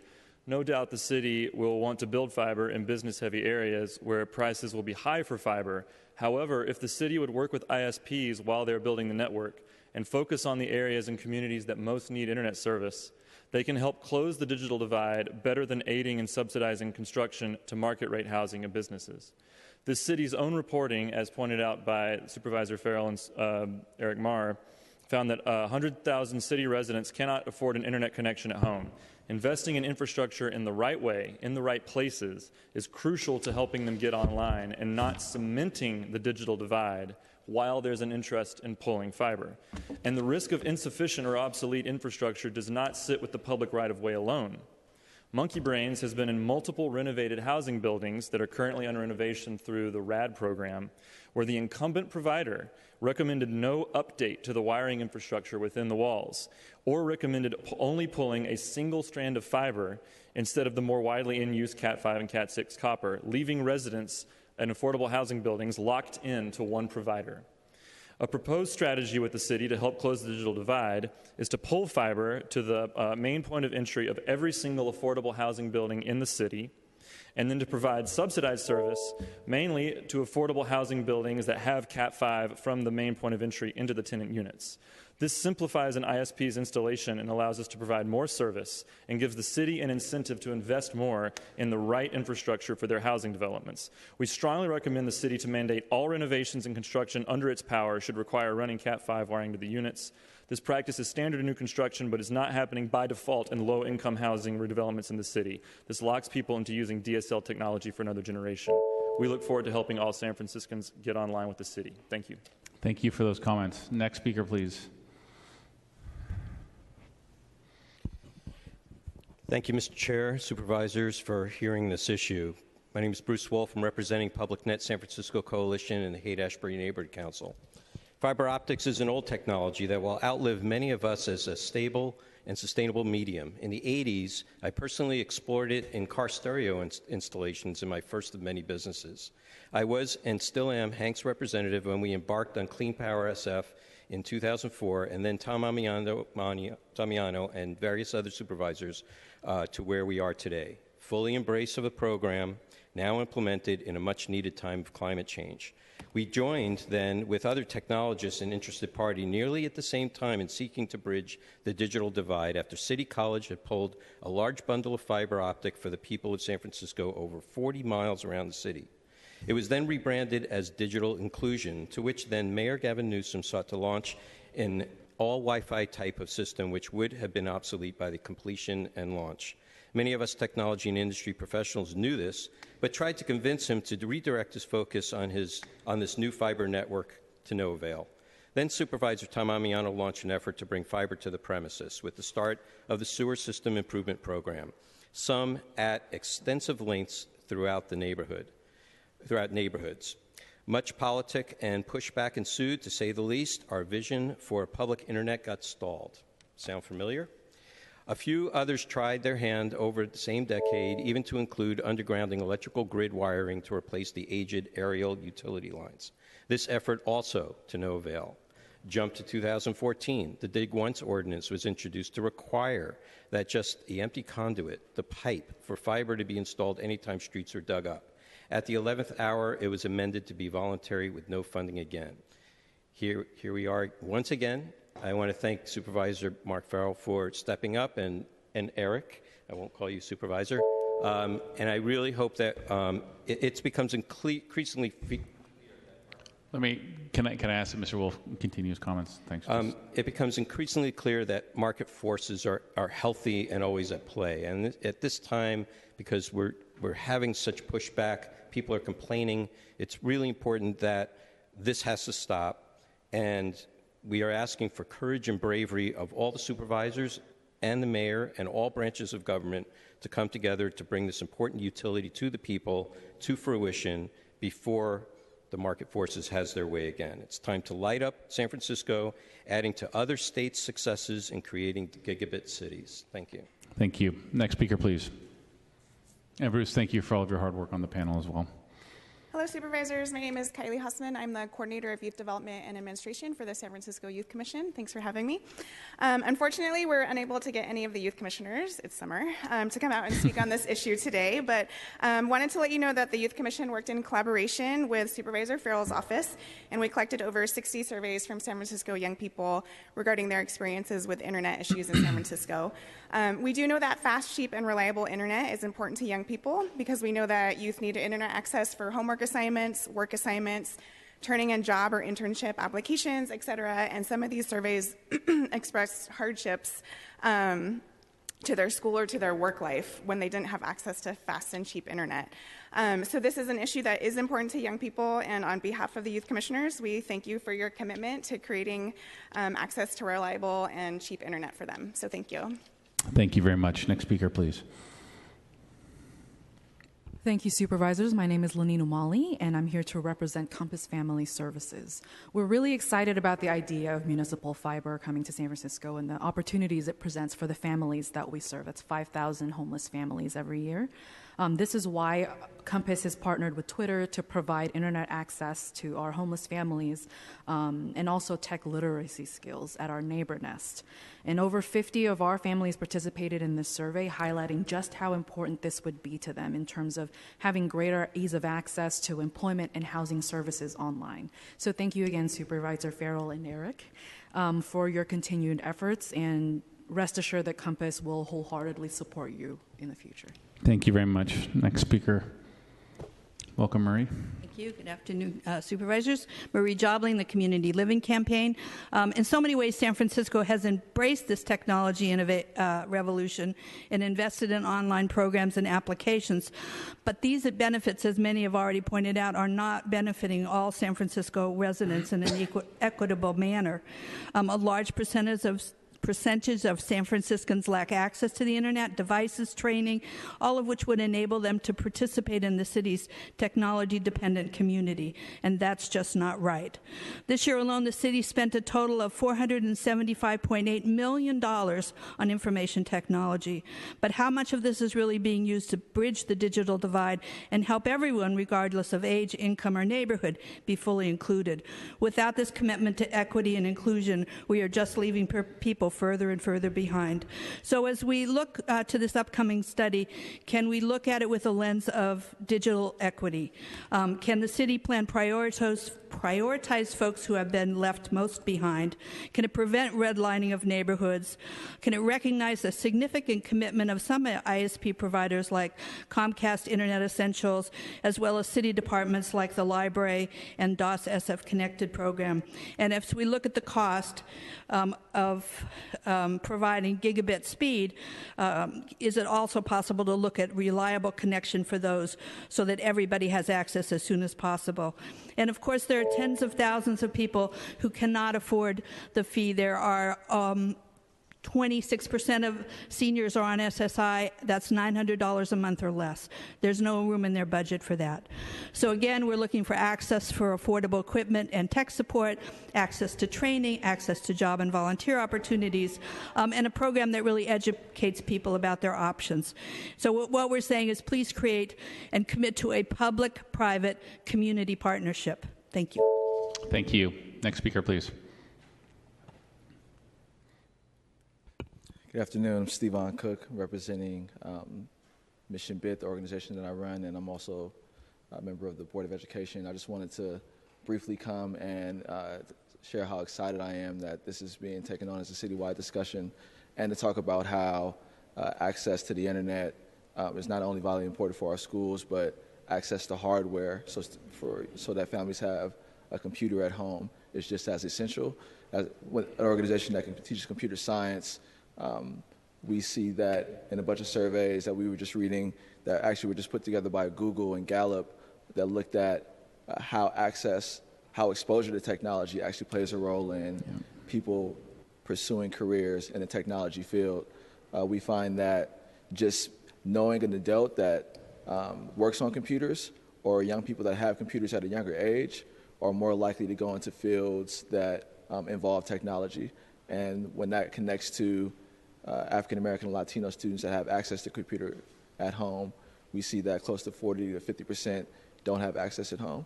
So even when we solve this internet access issue, we're going to have a huge barrier to also address around access to home computers. And it's important to emphasize that, cell phones and tablets are important, and it's what people typically have, but those are mostly consumer devices, not producing devices. And so if we want young people to be able to create with technology, they're going to need access to a home computer. So thank you for your leadership on this. I look forward to supporting it, and I'm excited to see where the Blue Ribbon Panel takes us. Thank you all. Thank you very much. Thanks, Devon. Good afternoon, Supervisors. Eric Brooks, San Francisco Green Party, Public Net SF, and Our City, San Francisco. I first want to thank Supervisor Farrell and former Supervisor Marr for showing the key leadership on this that is really crucial at this time with the Trump administration going, I'm trying to think of a polite way to say it, but just going gonzo to privatize the internet. We need to go in exactly the opposite direction, and Supervisor Farrell is leading us toward that. I do, with that said, want to raise a caution. This setting up public broadband internet is a similar moment as when we set up the interstate public highway system that we opened up for free to the United States, to businesses and to people, and that created the largest and most important economic boom this country has ever seen. This is a similar moment. It needs to be public. It needs to be free if possible, because if it was free to everybody, just like Social Security, everybody would defend it, including the wealthy. And it needs to truly be public. There are some possibilities that we could put one company in charge of managing our public system. That was something we tried 100 years ago with PG&E, and look what happened with that. Also, remember that a little over a decade ago, Bechtel came in and tried to be the quote-unquote manager of our water system, and the public and the supervisors were wise enough to say, no way. And Google and Earthlink about a decade ago tried to come in and offer us quote-unquote free Wi-Fi service, and the public was wise enough to realize that letting a couple of companies monopolize the wireless internet in this city would not have been a good idea. So when we say we want a community-owned and run system, that's what it really needs to mean. Thanks. Thank you. Thank you, Eric, again, for all of your help. Thank you, Supervisors. I'm Sue Horst. I'm the Director of San Francisco Senior Center, and I just wanted to again thank Supervisor Farrell and former Supervisor Eric Marr for the hope that we have to connect with municipal fiber in representing seniors, both in Supervisor Farrell's district at Aquatic Park, but also in the Tenderloin. Seniors don't have smartphones, they don't have iPads, they don't have computers, and they have no funds to connect.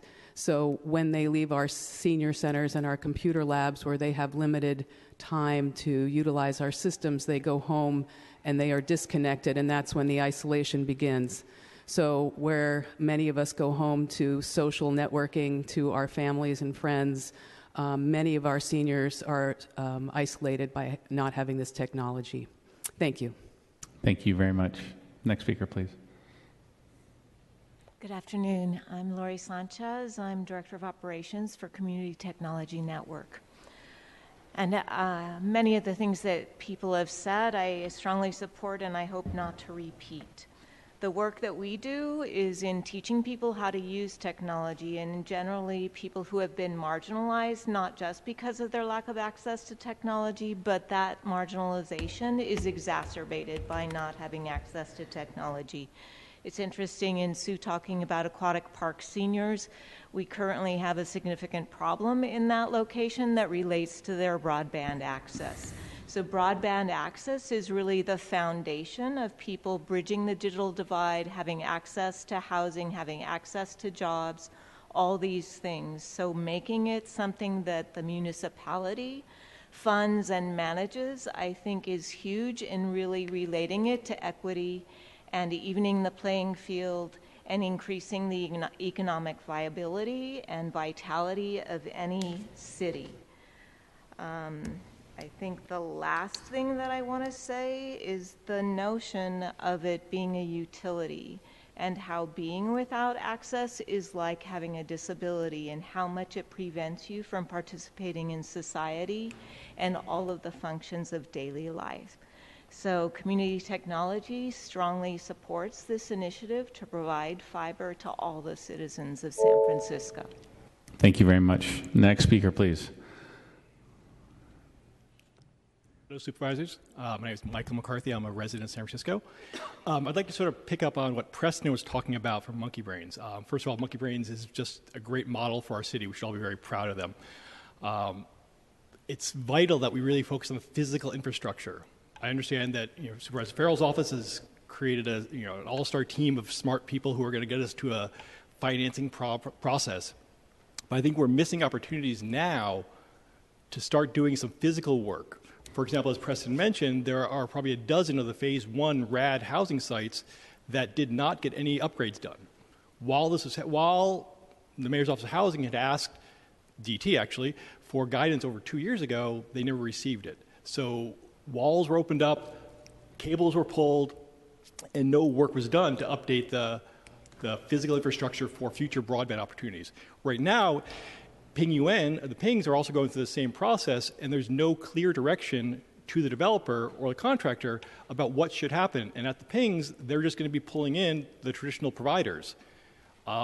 Nobody's claiming that there's going to be a final solution, but what should be done is conduit should be installed while these walls are opened up for future possibilities. That's just going to be very cost effective. So I hope that this body starts putting some pressure or some direction to different departments and developers to make sure that we don't miss these opportunities for future access at our public housing sites and low-income sites. Thank you. Thank you, Mike, for those comments. Next speaker, please. Good afternoon. Chris Whitteman. I work across the street at the California Public Utilities Commission, but I'm here today as a private citizen, but yet would like to make you aware of two things that are going on at the Public Utilities Commission. We just completed a competition analysis and concluded that the market for residential broadband was highly concentrated.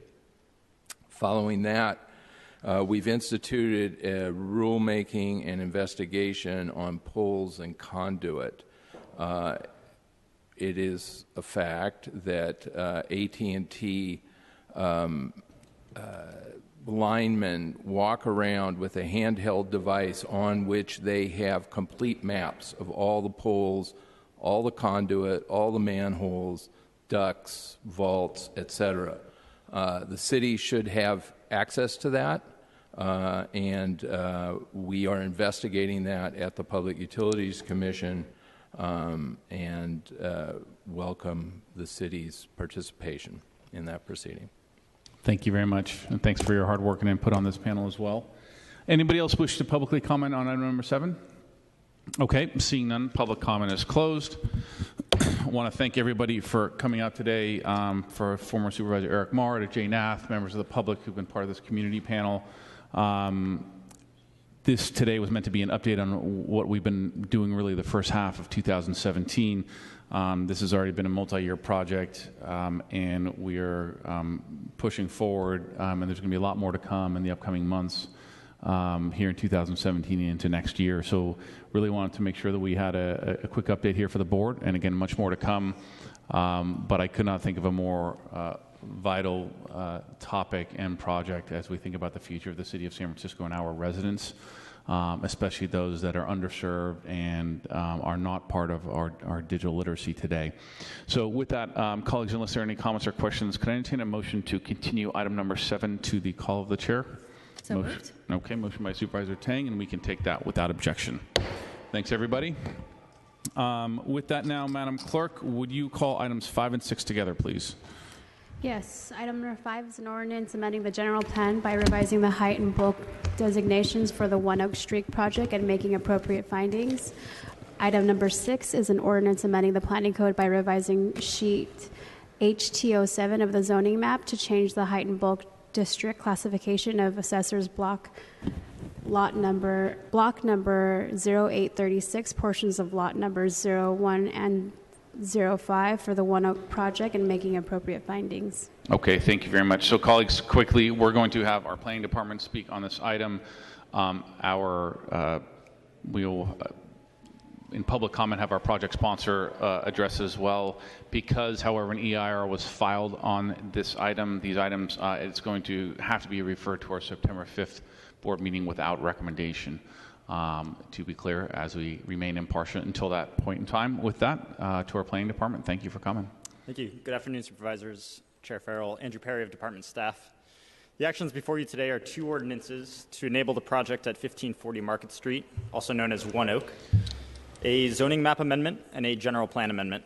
Very generally, the project includes the demolition of 2 existing buildings and a surface parking lot, and the new construction of a 400-foot-tall, 40-story residential tower over ground floor retail, containing 304 dwelling units and conditional use authorization for 136 parking spaces.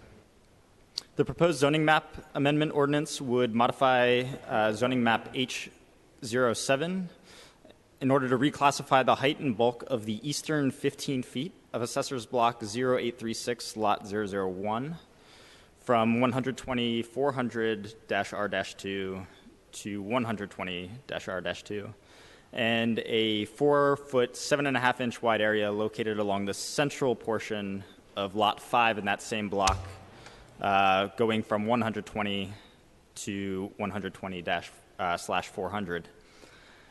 The proposed general plan amendment would modify map 3 of the Market and Octavia area plan and map 5 of the downtown area plan to be consistent with the proposed height and bulk modifications. The 2 areas that are involved in the proposed height swap both measure 668 square feet, and so these amendments would not confer any additional development potential onto the project site.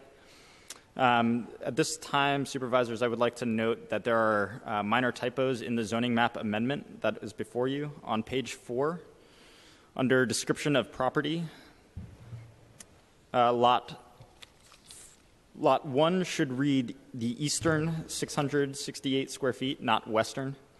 And under lot 5, that should read the central 668 square feet, not the 688 as written. Again, both areas measure 668 square feet, so there is no additional development potential. These amendments would help address the site's windy conditions while also allowing for a gracious public open space at the ground floor adjacent to the proposed retail space.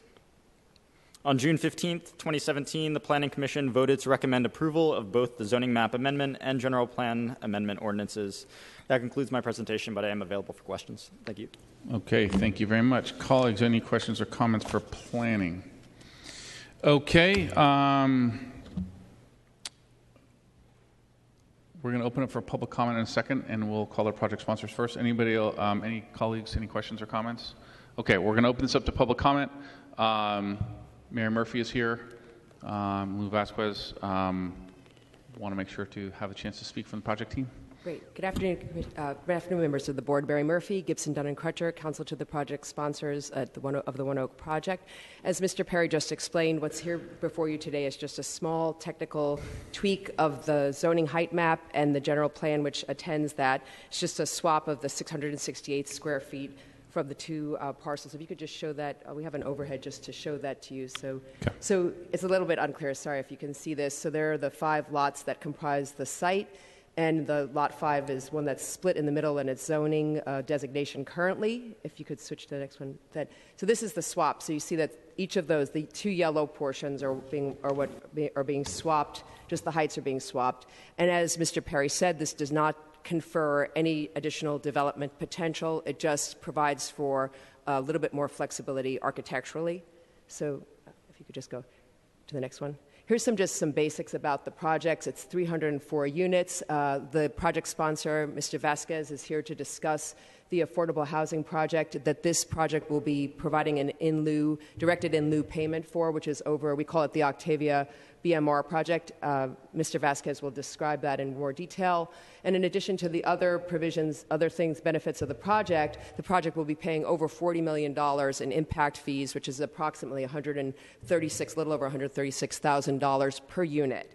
I just wanted to make a couple of points for this committee, just so we're completely aware. The project sponsor has agreed with the president of the board, President Breed, to work on the Octavia BMR project to enhance it and hopefully to be able to include a much-needed child care facility at that location. And as I said, Mr. Vasquez will discuss that in greater detail. The reason why we're here before you today, we actually expected to be here in September after your summer recess, but because, as you know, the general plan amendment has a 90-day provision in the charter, the clerk of the board was concerned that this board wouldn't have the full time to consider all the elements that are necessary for your action on the general plan portion of this tiny tweak to the zoning map. And so as a consequence, we're here before you today in order to meet your timeline in light of the summer recess. So that's really why we're here today. But nonetheless, the project sponsor is currently working with the Mayor's Office of Housing, as they've committed to the board president, on the Octavia BMR project, and that work continues.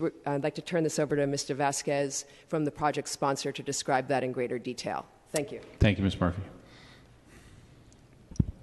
Chair Farrell, Supervisor Tang, Supervisor Peskin, thank you for your time. I'll keep it brief. We are working with the Mayor's Office of Housing. We contributed 2 parcels, parcels R and S on Octavia, to which we held the development rights. Those parcels have a capacity of somewhere between 72 and 102 units. We will, based on the architectural layout that we're striving for, there will be a TAY component to these. Parcel U is specified to be TAY. There's also the possibility that we include a child care center, although that is currently being vetted by the Mayor's Office of Housing. We are directing our fee toward that project. There's also an additional $6.4 million affordable housing fee that is part of the SUD in that district. So all in all, the project will contribute 304 houses to our constrained housing stock, plus between 72 and 102 affordable homes. And I guess we'll wait for the next meeting to figure out how this works. Thank you. Thank you very much. Okay. Any other members of the public wish to speak on items 5 and 6? Let me just say, hold on. I do have a number of speaker cards, sorry. Please feel free to line up, but let me call the names that I have. But anyone is welcome, of course, to come up, and everyone will have 2 minutes. To be very clear, again, we're not going to be voting on any SUCI-related items. That's to a further Board of Supervisors entirety meeting. But because I noticed a number of speaker cards had that listed as the topic, so you'll have a chance, a bite at that apple. So I have Connor Ryan, Adrian Suffin, Jen Snyder, Renee Curran, David Wu, Lisa Aubrey, Tess Wellborn, Nina Rizzo, Susan McConkey, Mary Murphy spoke, Lou Vasquez spoke, and Jim Haas. So with that, please come on up. Everyone will have 2 minutes. Good afternoon, Commissioners. My name is Nina Rizzo, and I manage Green Trip certifications at Transform. You may know of us. We're a nonprofit dedicated to transportation and land use solutions. One Oak achieved our Green Trip Platinum certification, which is based on quantifiable criteria of a project's transportation benefits. Green Trip Transportation recognizes multifamily developments that reduce traffic, parking, and greenhouse gas emissions. The platinum level certification is reserved for exemplary projects such as One Oak. One Oak is the first project in San Francisco to achieve platinum certification, and to date there are only 3 out of 34 projects that Green Trip has reviewed that have achieved platinum status. One Oak is also the first condo project to to get certified in the Bay Area. One Oak will have an unprecedented low parking ratio for a new condo high-rise in the city. Our evaluation demonstrates that One Oak meets Green Trip Platinum standards in the following ways. Parking ratio of less than 0.5 spaces per unit, specifically 0.45. A new net ratio of 0.23 because 66 existing surface spaces will be eliminated. 2 traffic reduction strategies, including unbundled parking and free car share memberships.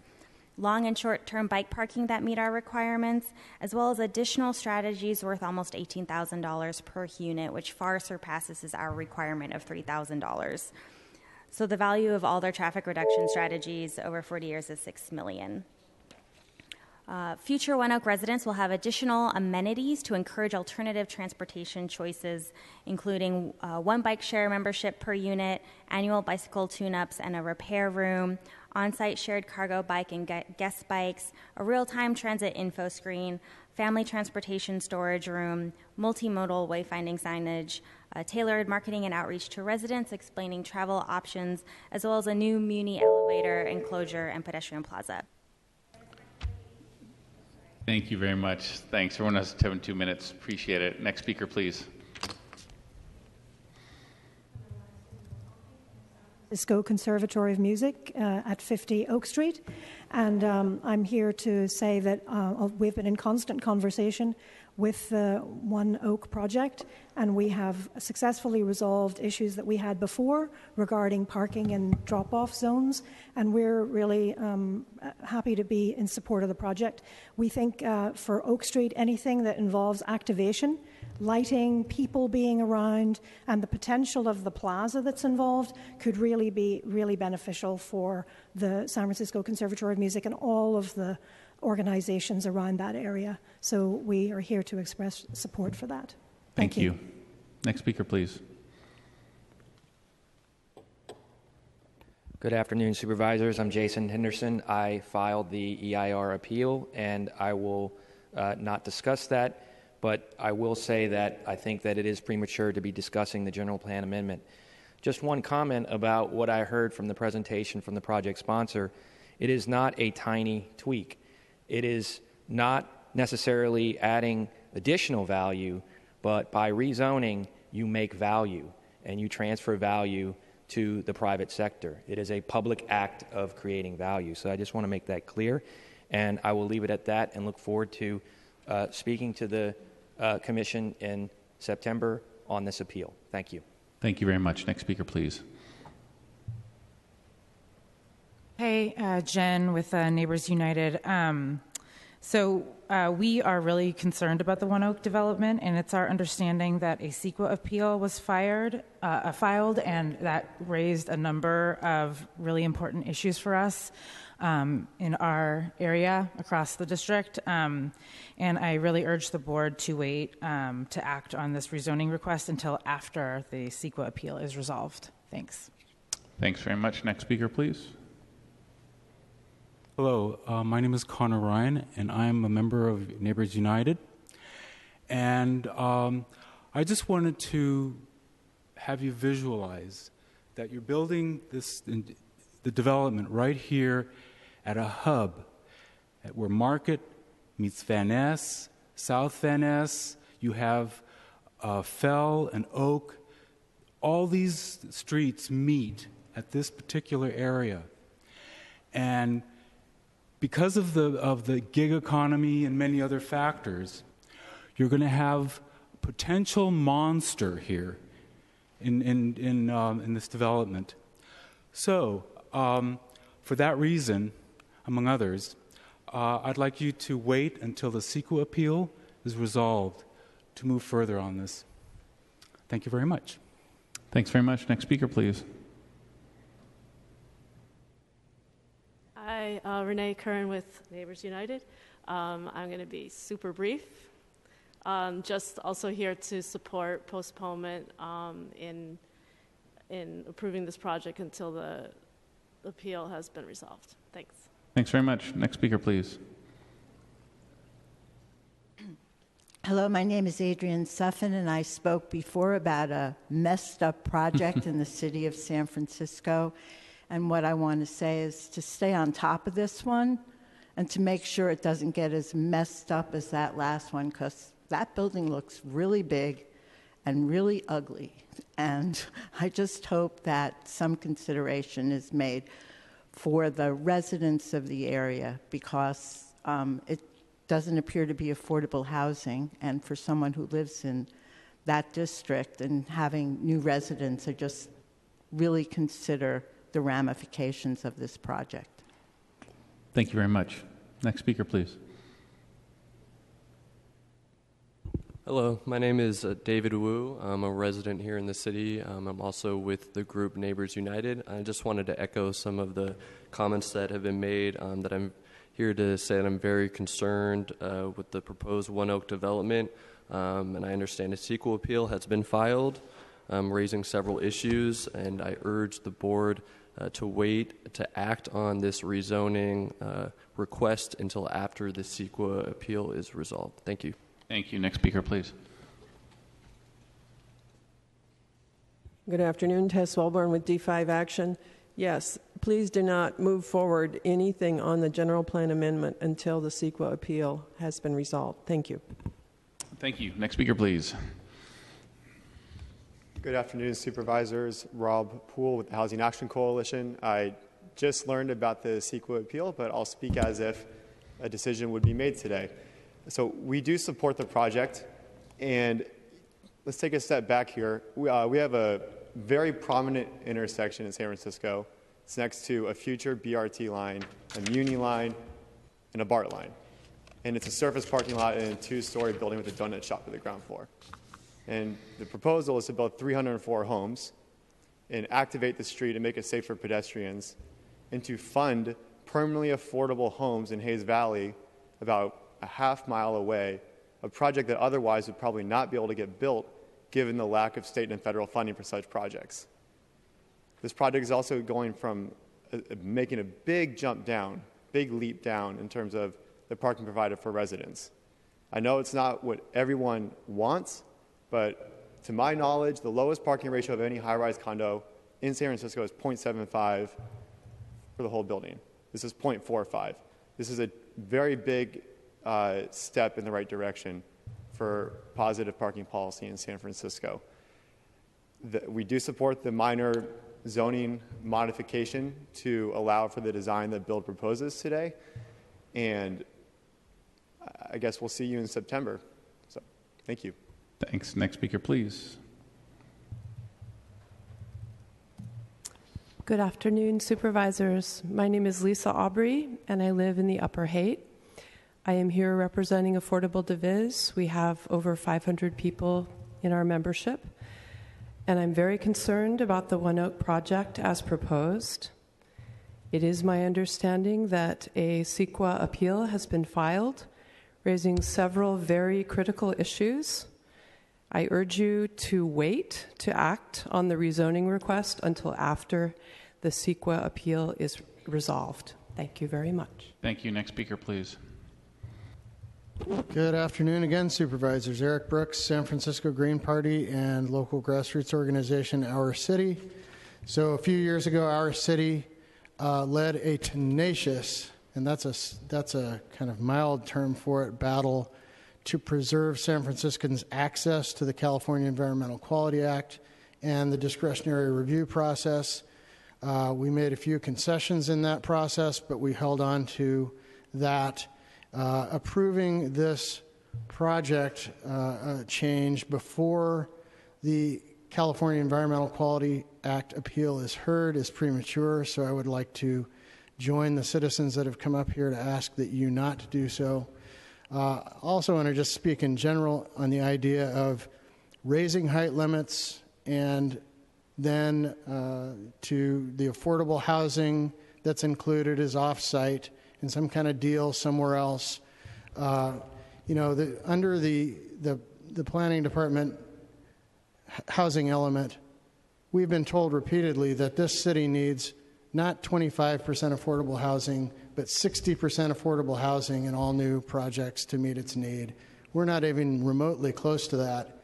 And that means that this project, since it has come just on the heels of the new agreement that only gives us 25%, and only 15% of that 25% is truly low-income housing, when we need 60%, it is incumbent upon this body, the Board of Supervisors, to hyper-scrutinize this project as one of the first in the queue since that deal was made and make sure that we maximize the affordable housing that comes out of this and don't let anybody skate. I was just reading in the paper about how there's a Mission Bay project that suddenly can't afford to do its affordable housing and looks like it's going to get a free ride on that. Let's not let that happen with this, and let's make sure that the appeal is done before you make a decision on this change. Thank you very much. Next speaker, please. Bruce Wolf on behalf of Haight-Ashbury Neighborhood Council. We have taken a position for you to strongly not take action on this today and to wait until the CEQA appeal has been resolved. As far as below market rate housing is concerned, let's make sure that this is truly affordable, that it's for people below 100% AMI, and also not 45% of their income. That's not affordable. Thank you. Supervisors, I'm Jim Hass. I live at 100 Van Ness, and I am on the board of the Civic Center Community Benefit District. which strongly supports this project, and here's a letter that we wrote the planning department in January. The Van Ness Market intersection should be one of the most prominent in the city. Unfortunately, it is tawdry, not just from an aesthetic point of view, but many people find it unpleasant, if not unsafe, and I've met people who refuse to use the transit station at night. That intersection is part of a renewal which the city and has asked private parties to build housing up to 400 feet and perhaps at 30 Van Ness at 600 feet. This is an established plan and program. It's been in works for 10 or more years. It's not something new. Now, there was a previous developer for this property which went into foreclosure. They left the donut shop as is and as a carbuncle on that corner. When the One Oak project undertaken by Bill Tink, immediately when they took possession of the project, bought that property for $2 million. And if you look at the design, you will find that it is being incorporated in the public open space and an improvement for pedestrians. What One Oak has done is transform that particular block to improve the access to the transit station and for pedestrian and to provide open space besides the housing tower. That is a major significant improvement to the city, which we who live in Civic Center, not somewhere else, are strongly in favor of. And we feel that the resources to make all that happen, which are major, need to be found to make this project work. And that's why we supported the in-kind provision that's mentioned in the letter. But to get the resources to do all of this, the parking issue may have to be. Thank you very much. Any other members of the public wish to comment on items 5 or 6? Seeing none, public comment is closed. Okay, so thank you for those who came out to speak and to the sponsor. To our city attorney, Givner, do you want to maybe give a high-level overview, kind of timing here, and to the comment about delaying or not voting on these items before CEQA? Again, as Supervisor Peskin mentioned, that is the law, so we won't be positively doing anything today. I think the notion in front of us is to kick it all forward together without recommendation so we can consider it as a package at the full board on September 5th, but to our city attorney. Sure. Deputy City Attorney John Givner, you're right. The committee cannot act on this in terms of forwarding it with recommendation to the full board. You also should not forward it as a committee report because the board will have to consider the CEQA appeal before voting on either of these ordinances. The 90-day period during which the board can adopt the general plan amendment ordinance ends on September 14th. So the CEQA appeal is calendared for September 5th, which I believe the clerk is planning to do. The board could consider the appeal, and if the board affirms planning's determination on the EIR, the board could then go on to adopt the two ordinances later in that meeting. If the board upholds the appeal and rejects planning's determination, the board could not act on the general plan amendment and the ordinance. Got it. Okay, thank you, Mr. Givner. Colleagues, any questions or comments? Okay, at that point then, could I entertain a motion to forward items 5 and 6 without recommendation to our board meeting of September 5th, 2017? Motion by Supervisor Peskin, and we can take it without objection. So moved. Madam Clerk, do we have any other business in front of us? There's no further business. Okay, thanks everybody. We're adjourned.